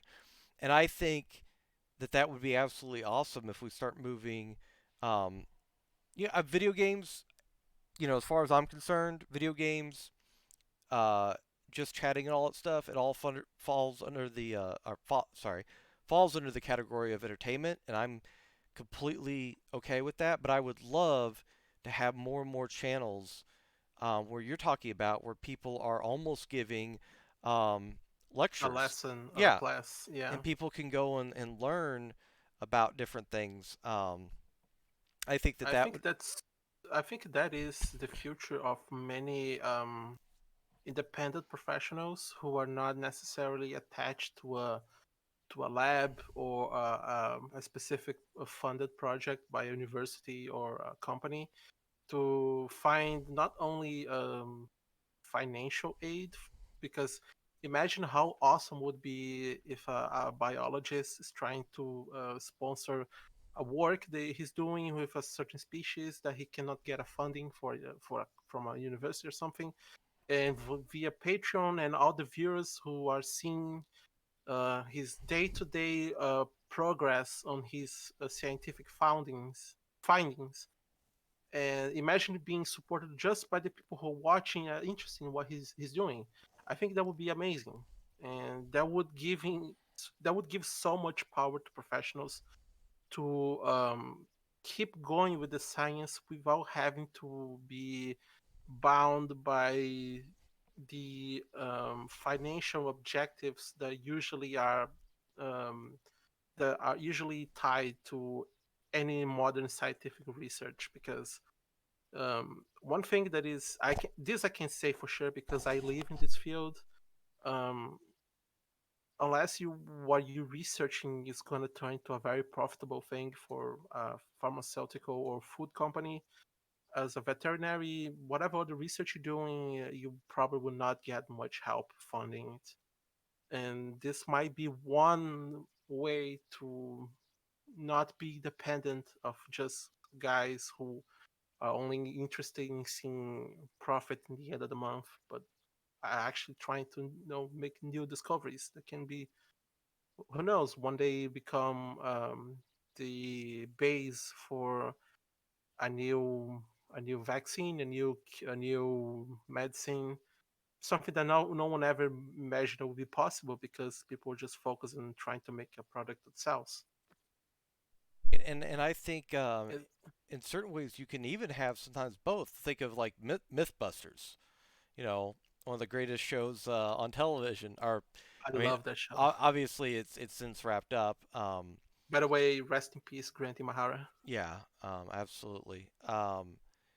And it's it's definitely more on the entertainment side, but things like that, Bill Nye the Science Guy. I mean, you can definitely uh, interest, companies. I think later on, I don't think that things have to be mutually exclusive. It's just sometimes that what has to happen is You people. usually have to pick one, yeah. Well, I was gonna say But people such as yourself. They have to kind of make them interested, right? They have to, they're not just going to get looked at. They have to make, exactly. things interesting. Um, but no, I think that so one, Luke, I think that would be awesome. Um, Number two, as far as talking about, meeting people on Twitch or the internet as opposed to meeting people outside of it. Well, I just, from my personal standpoint, I spent 30 years, you know, running into so many people that I thought were my friends and people I would have called friends for a very long time, only to find out that they were less than such, almost all of them, except for Barry Mays and uh, another mutual friend we have, Phil. Uh, and then I came to Twitch and I wasn't expecting to meet anybody to care about. I wasn't opposed to the idea. I just had been so burnt out on other friendships, friendships of 25 years being thrown out the window because it finally dawned on me after 25 years, hey, this person's a narcissistic asshole. Probably should get away from them. And I have had the most, probably the single most wonderful, uh, as far as myself is concerned, um, group of people have a positive social impact on my life coming to Twitch. I know we hear about the trolls, we hear about, the pressures of growing your stream and all this stuff. But Hmm. whether or not that happens, I can't say. I have no control over trolls that come into the channel. I have no control over whether or not my stream takes off. I mean, to a certain extent, we do have control of those things, but you know what I mean. In mass, we don't. We don't. If we get view bought it or whatever's happened not too long ago with the Mushu community, we don't have any control over Hmm. that stuff. We have to deal with it as it comes. And with that being said, those to me, I've been very fortunate. Rare instances aside, I have had more wonderful, amazing people, yourself included, that I have had the absolute privilege to talk to and interact with. That this is one of the reasons why I encourage people to stream or to join Twitch, because you get out of it what you put into it. And if you are a genuine person and you form, bonds with genuine people, I mean, I look at these people in my community. I always I don't even really like to say community because these people are my family, and it is amazing the bonds that I've been able to form with these people. So um, when it comes to that, Luke, um, I know that there's a difference between going out to dinner with somebody, going to a movie with friends, and sitting and talking with somebody on your computer. I do know that there's some social interaction that is lost there. Um, but yeah, like I said, these people are absolutely amazing. Um, No, I see. Yeah, I'm glad you see my standpoint. oh yeah, yeah, I try to make people understand that because I guess from the generation of our parents, they're still very they're very averse to that kind of stuff. They cannot fathom the idea that we can create a real bond with someone we never physically have been with. That doesn't mean that that person is not capable of truly comprehending what we're going through, and doesn't mean that I'm not completely able to empathize with a friend and all the struggles they're going through, because I have and I am doing that right as we speak. Um,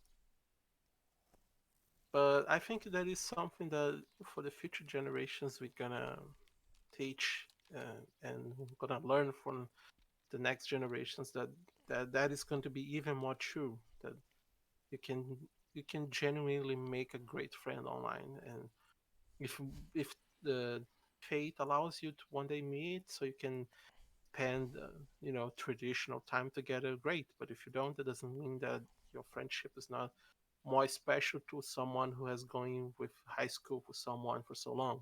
I have friends on internet that I've known for 12, 13 years. I don't have a real life friendship. The see here I go again saying real life. I think the better term would be a physical friendship. I don't have a physical friendship with someone of 13 years, but I have online. It's a person that no matter what happens, they are here. Even if the social media we used to use has completely died, we just migrate to another form of contact that we can still doing the same thing we always did, which is being friends. Yeah, I think and, I was talking to Mom Vian about this the other day. She goes, "Man, it's a shame you can't go and hang out and meet some of these people."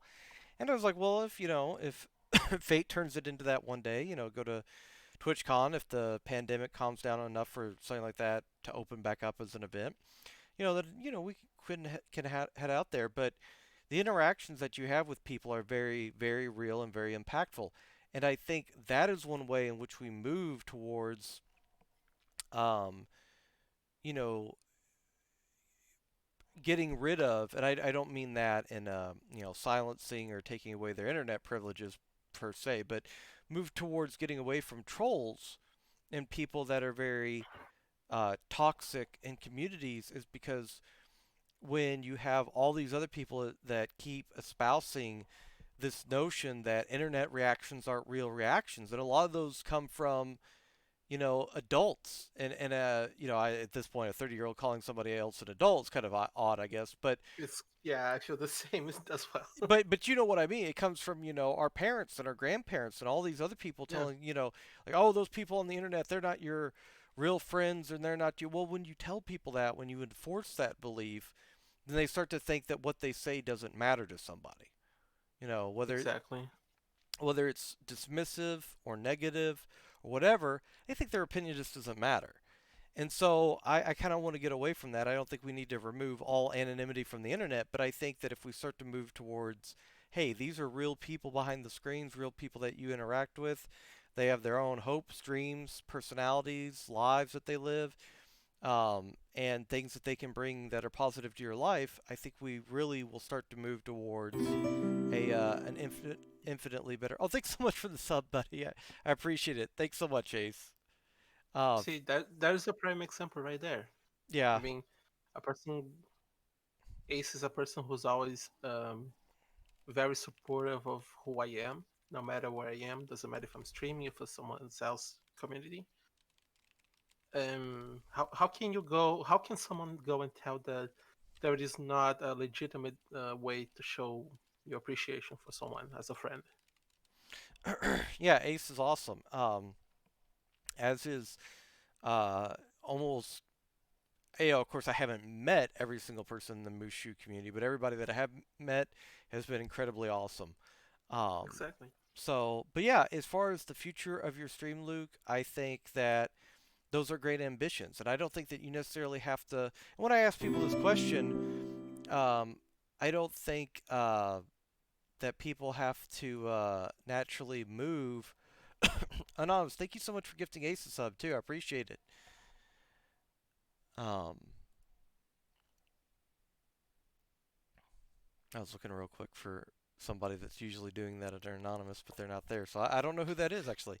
Um, but yeah, I think that what you're talking about, it does. You don't necessarily have to talk about, um, I want to become an affiliate and then I want to become partner because I don't think everything is that linear. There's people that spend a very long time trying to become partner and they don't for whatever reason. They meet all the parameters, but they don't become partner. And then there's people that are on the platform for 3 days and then they become partners. So hmm because of some exposure that they had outside Or of that. because they know the right people.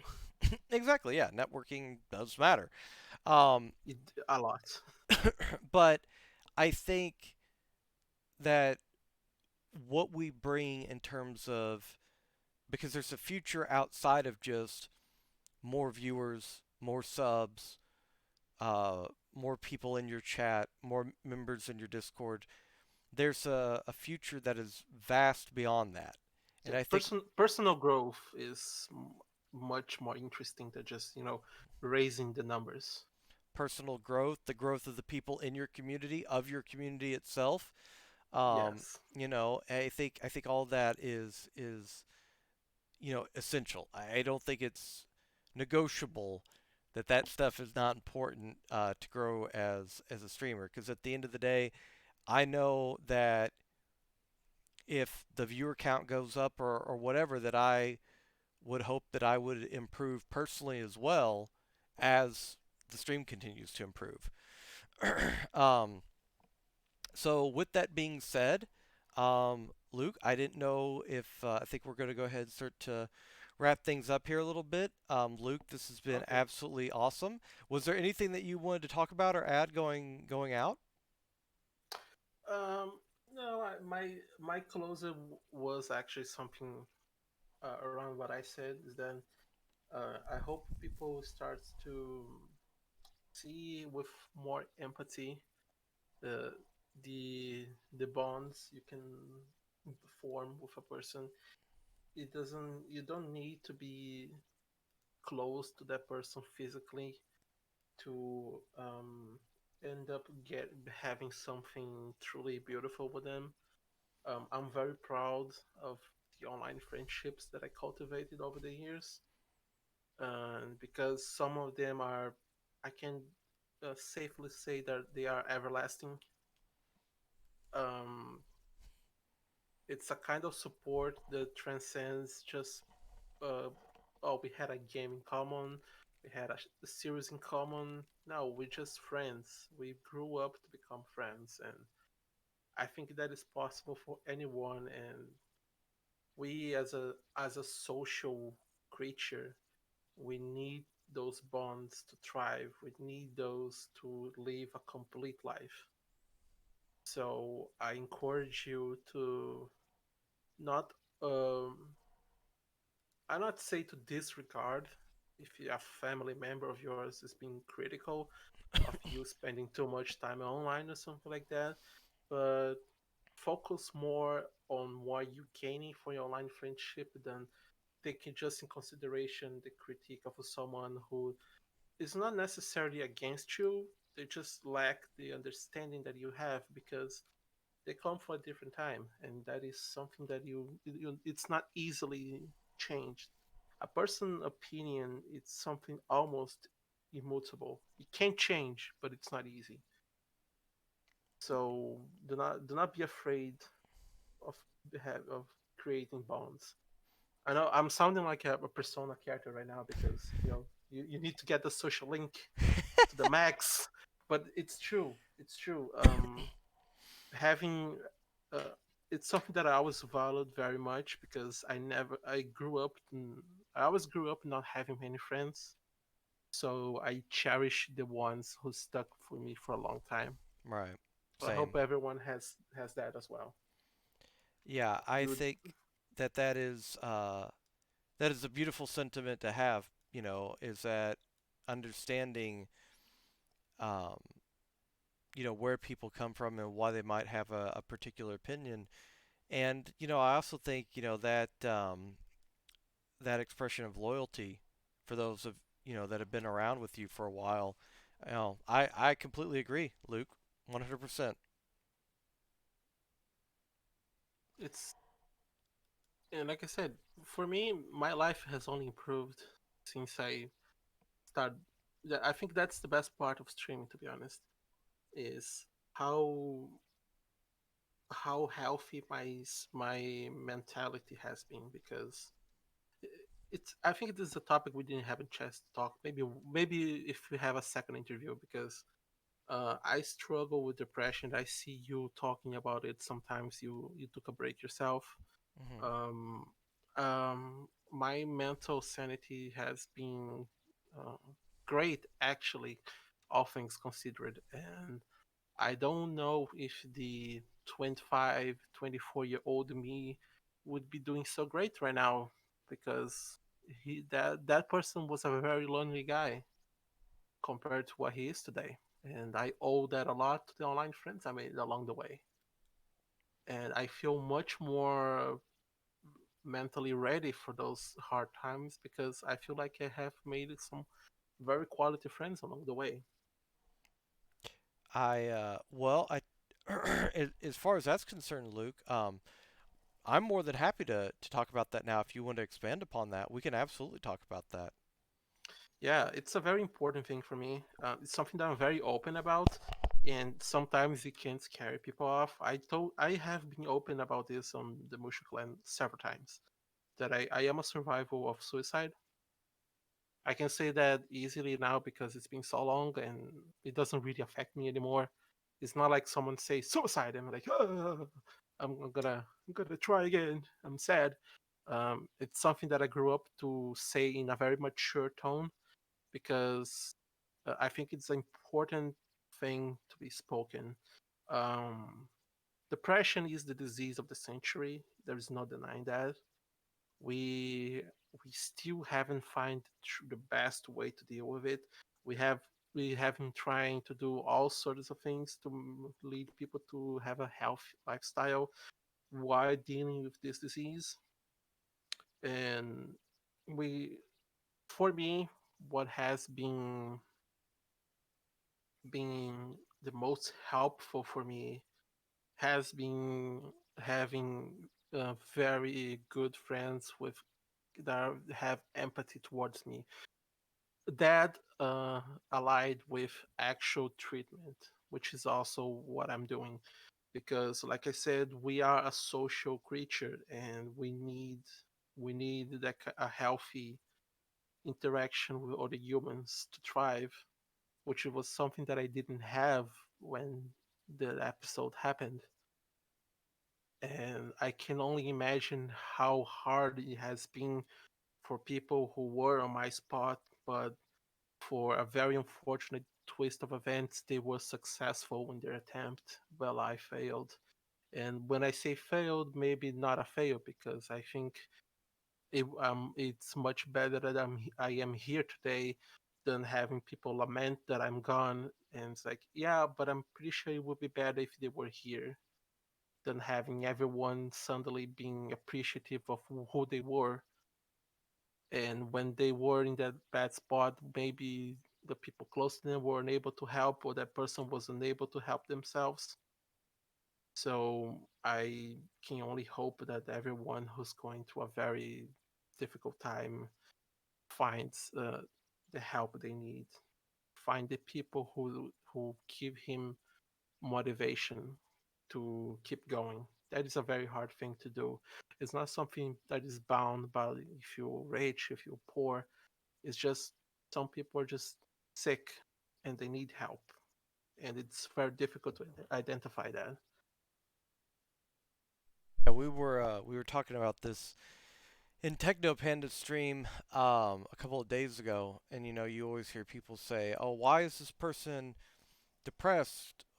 Why do they suffer from anxiety? They're rich, they're a celebrity, they're the most famous athlete of all time, or whatever, and they should be happy." And that's just not.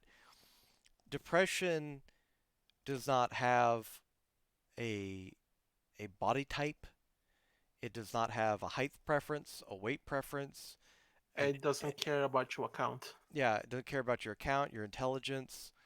It doesn't care about um, what's going on in your home life, what's not going on in your home life. It doesn't care about how many friends you have, how many friends you don't have.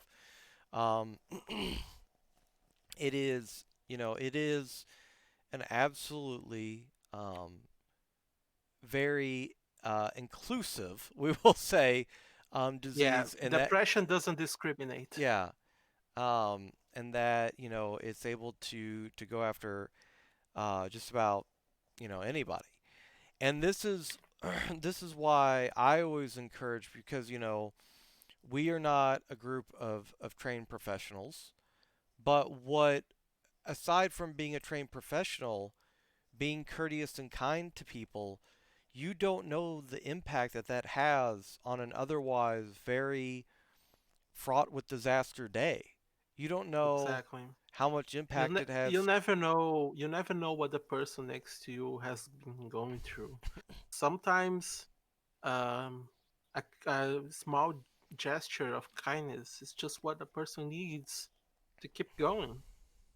Yeah, Sometimes all we want is someone to, text you a message to say, "Hey, I hope you're doing great," or "I saw this very cute picture. I thought of you. I would like to share this with you." Sometimes that is enough to make up the day, and a day you spend well lived is a day that you have to keep fighting. That is how I feel about this. When I say that it's important to have friends, it's not that the friends will cure your depression. I'm not saying that. That is a very dangerous thing to say.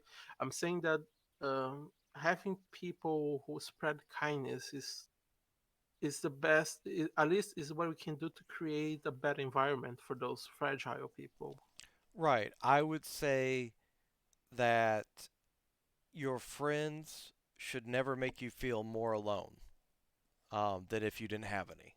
And if, Exactly. because if that's the case, I would implore you to find new friends. I really would. Yes. Um, Yes. it's just like there's certain streamers out there that now have, whether they take it as a persona, not to make a pun at the game, but I mean whether they take it as a persona or it's their actual personality, going after their viewers and stuff for not subbing or gifting them, or I think that that's abhorrent behavior.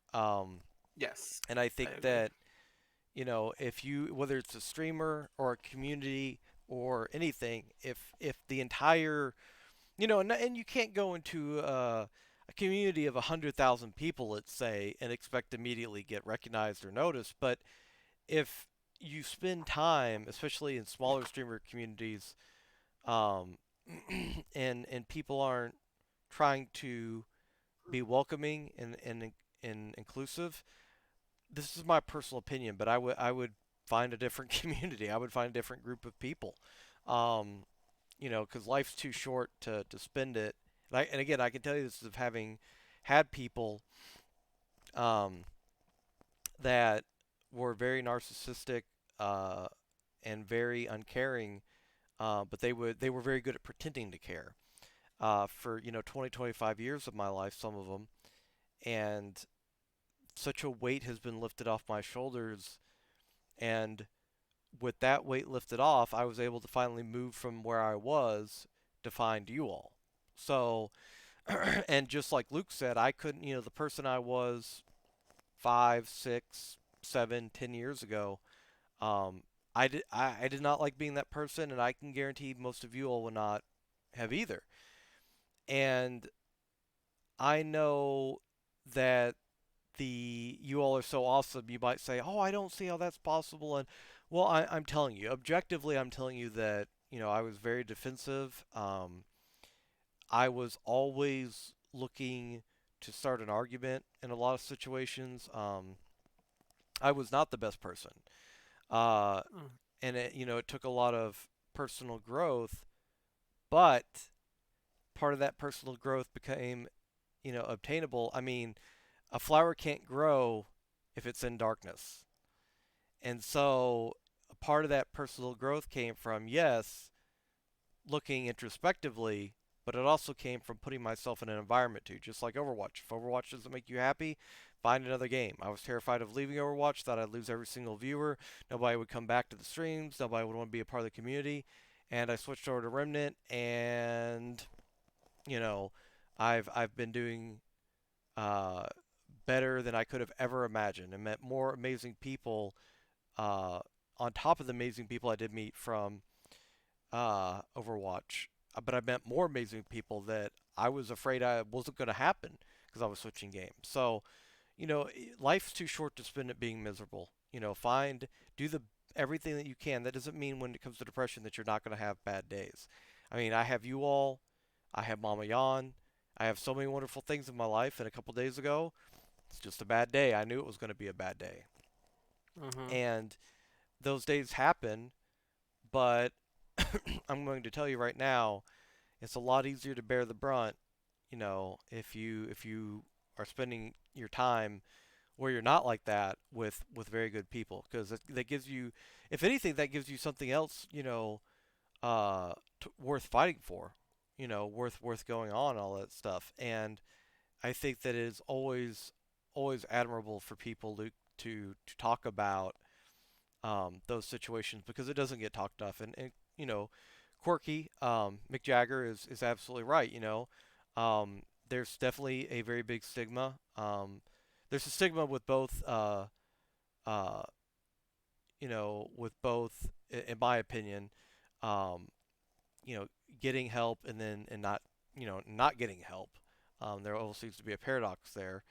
Um, but I think, males definitely, we're finding out more and more there's a stigma with, it's not macho, it's not manly, masculine to go seek help.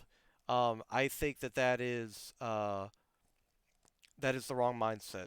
I think there's Yeah, nothing more masculine than trying to um, solve a situation. And, seeking out professional help is, in my opinion, the best step towards, you know, oh, hang on one second. uh, it's they definitely um, they definitely think that, and this isn't, of course, this isn't with all males, but they definitely think that there is a weakness to seeking counseling, medication, whatever. I'm telling you, and I'm not saying this, I'm saying this not from a narcissistic standpoint, but I'm telling everybody this, that I'm the guy that was deadlifting 500 pounds. I'm the guy that was benching 400 pounds. I got my first bodybuilding trophy over there behind me. If you see the little songbird figurine sitting on the cabinet over there, up hmm above that's a dream catcher, and then what looks like on the right side of the stream, that's my first bodybuilding trophy. Um, and then on, oh, okay, I can't turn it around. Hang on, let's see, does this turn it? Okay, that's the wrong way. Okay. And then over there, you see right above the TV, that is my certificate for the first degree black belt I got in Taekwondo.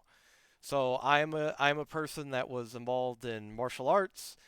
I was involved in bodybuilding, powerlifting, um, and I am telling you that as somebody who uh, was definitely at a certain point in their life what you would consider stereotypically masculine. And I'm not saying that to be narcissistic. I'm just saying that's doing all the sports and, powerlifting and all that stuff.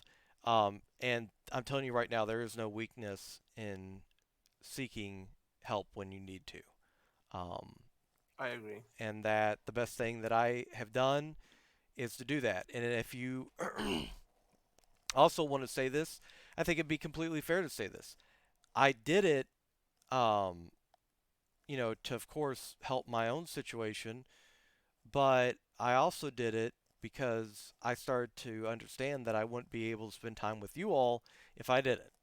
So I hmm think, coming to those realizations and stuff are also very conducive to, trying to heal.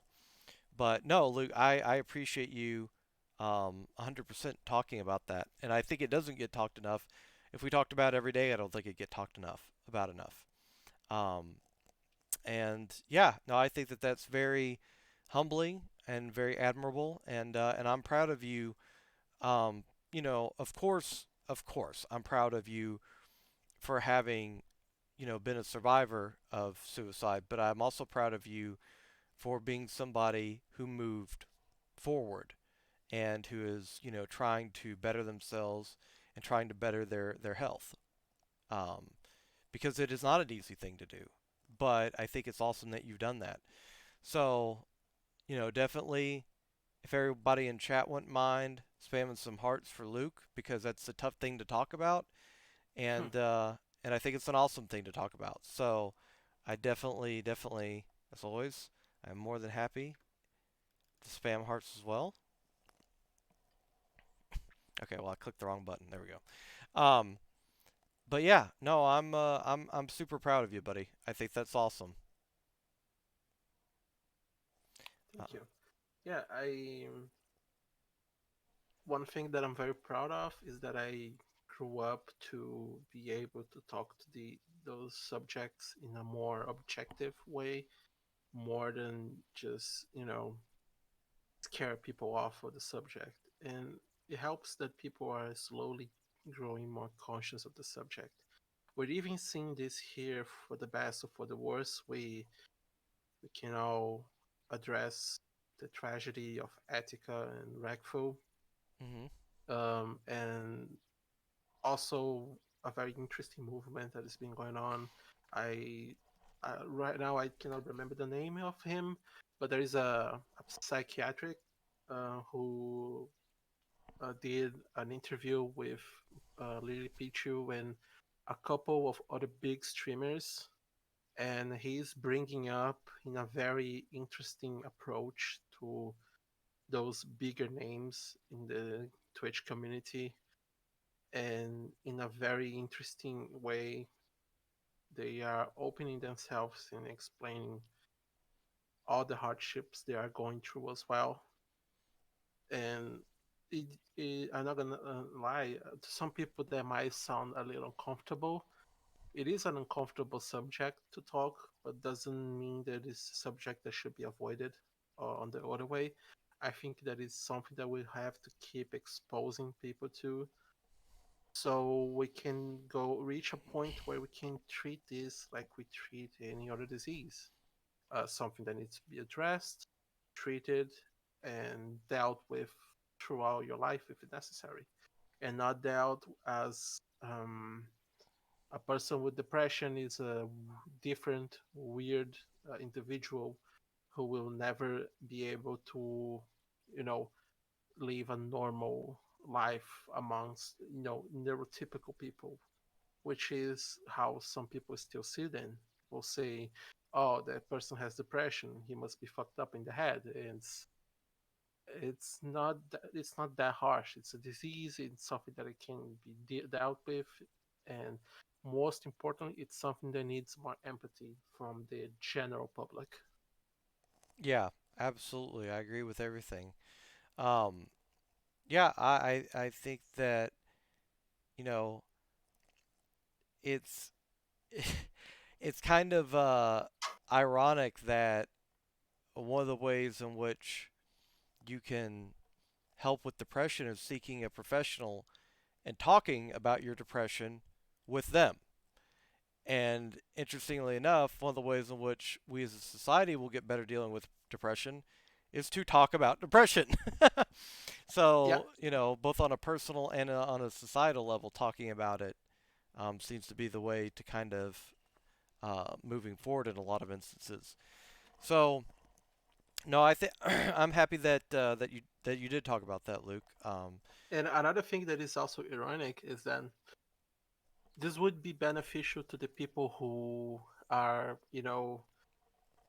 get angry or judgmental about mentally ill people. They say, well, the more we normalize this, because people say that people talk about being depressed and suicidal as, oh, they just want attention. It's like, well, if you reach a point where this becomes completely normalized, uh, they won't be begging for attention because everyone will know exactly what to do when presented with a situation. So everyone wins as long as we keep talking about it to a point that it becomes a normal thing. hmm Yeah, no, I agree. Um, and yeah, that's it's definitely a topic that come back, and I think I'd like to talk more about it at another point for sure. Because I definitely think that's something that could be its own interview for sure. Oh, Um, definitely. but uh, Luke, this has been not just wonderful because we have uh, some stuff in common in terms of games, being a part of the Mushu clan, having similar friends with Andrew Fury. But this has also been a very enlightening and awesome thing because, getting to find people that also um, are willing to talk about issues that you're now talking about. As you said, I've tried to talk about it on stream, stuff like that, and I hope I've never done a disservice to people that suffer from depression and anxiety by talking about it in the manner that I do. Um, but I think that it's a very inspirational thing to meet somebody in any form who talks about stuff like that, talks about what ails them. Because again, with social media, we see the perfect picture out of 500 pictures taken, and that Mm-hmm. picture is digitally manipulated with the right lighting and all sorts of other stuff. And we tend to forget that. We tend to lose sight of that. We tend to lose sight of the fact that the Sports Illustrated covers and Men's Health and all this stuff have been photoshopped for years. With again the perfect lighting and everything, and professional photographers, professional cameras, and life is far more imperfect and complicated than what you see a lot of times. And I think that breaking those stigmas will not only lead to a more truthful representation of life, but I think also a more beautiful representation of it too, because you know, life's so much more beautiful when you realize that, oh, this person over here obtained this goal, I can obtain it too. That's why I don't like to parade around with some type of mystique or something about streaming. It's, as easy as hitting the go live button and just seeing what happens and, trying to grow from there. I don't think it's formulaic. I don't think you have to have the best cam. I don't think you have have the best overlays and all that stuff. I mean, I think that stuff's cool, and if you're into that, that's awesome. But life is far more beautiful when you realize it is imperfect and it is obtainable. Um, True. so, with that being said, I know we end on a very serious note here, but I definitely want to come back and talk about this point again. Luke, this has been a phenomenal experience. Thank you so much for joining us. Everybody, My please pleasure. please thank Luke, especially for talking about that stuff towards the end. Again, anybody that does that deserves applause. I can give you for the first time applause with the bunny mitts. Hang on, let me put the so there we go. All right, it's a good thing that's the people can see that. um, but with that being said, as we wrap things up here, Luke, as always, we are going to let the guests, if they're not going to be streaming themselves, um, we are going to let you pick the person that we raid. Oh, what an honor. Okay. Yeah, I'm not going to stream today because it's starting to get late already for me. Okay. Um, Let me see if there's. Oh, in that case, we can go raid my friend for Christina. She's playing Sonic Adventure 2 right now. Okay. I'm gonna post her link here on chat. Let me give you perms real quick. Yeah, please do. Ooh, Here we go. Oh, what the heck? Nightbot, come on.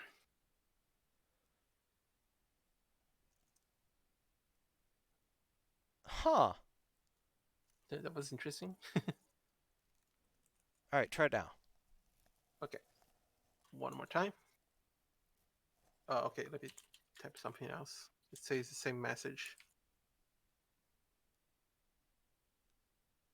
Okay, Okay. this is my friend Christina, which I was mentioning, my friend for more than a decade so far. We met through Tumblr, and we're still going up into these days. Awesome. A very reliable person. You have fun with her.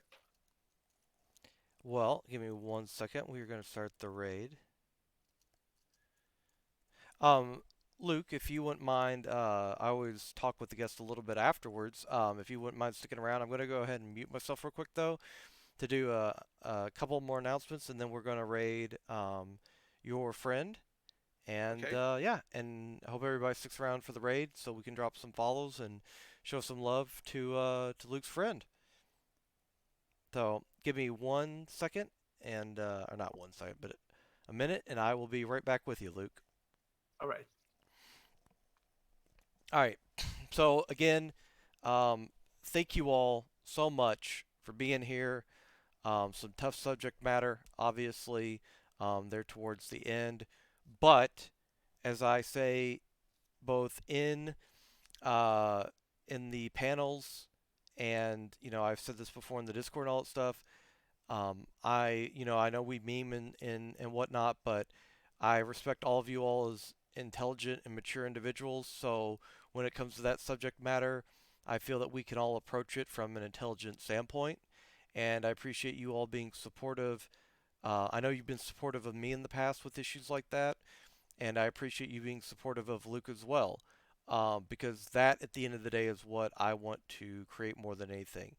I want to create a family here, we are supportive of each other.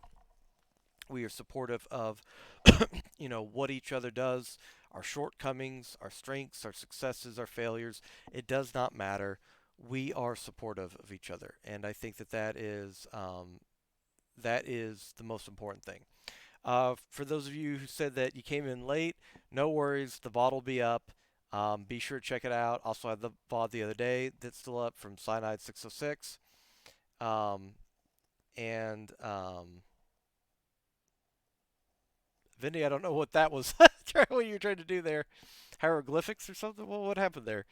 Um, but yeah, please be sure to check it out. It's always an amazing time, and definitely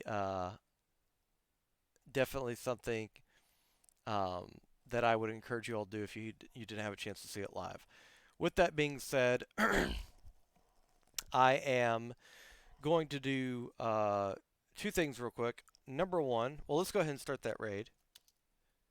I'll go ahead and do that. Where was the? Oh, I got you, Vindy. Okay, is that right? That is right. Okay, so as we start this raid, um, I meant to do this a while back, but every time that he would come to chat, he would then leave after saying hi. Nar, go ahead and say something, buddy. Anything. You can spam an emote if you want.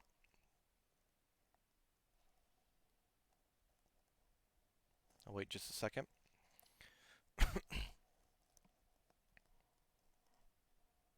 Okay. And you're now VIP in the channel, buddy.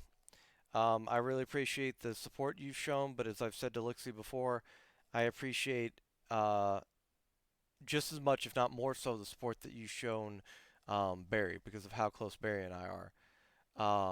So it means a lot, buddy. So thank you so much. With that being said, I am going to stream later tonight. I'm going to set up my monitor. We're going to hope that that goes well. I got the new monitor in, and I got some more awesome stuff coming for the stream pretty soon.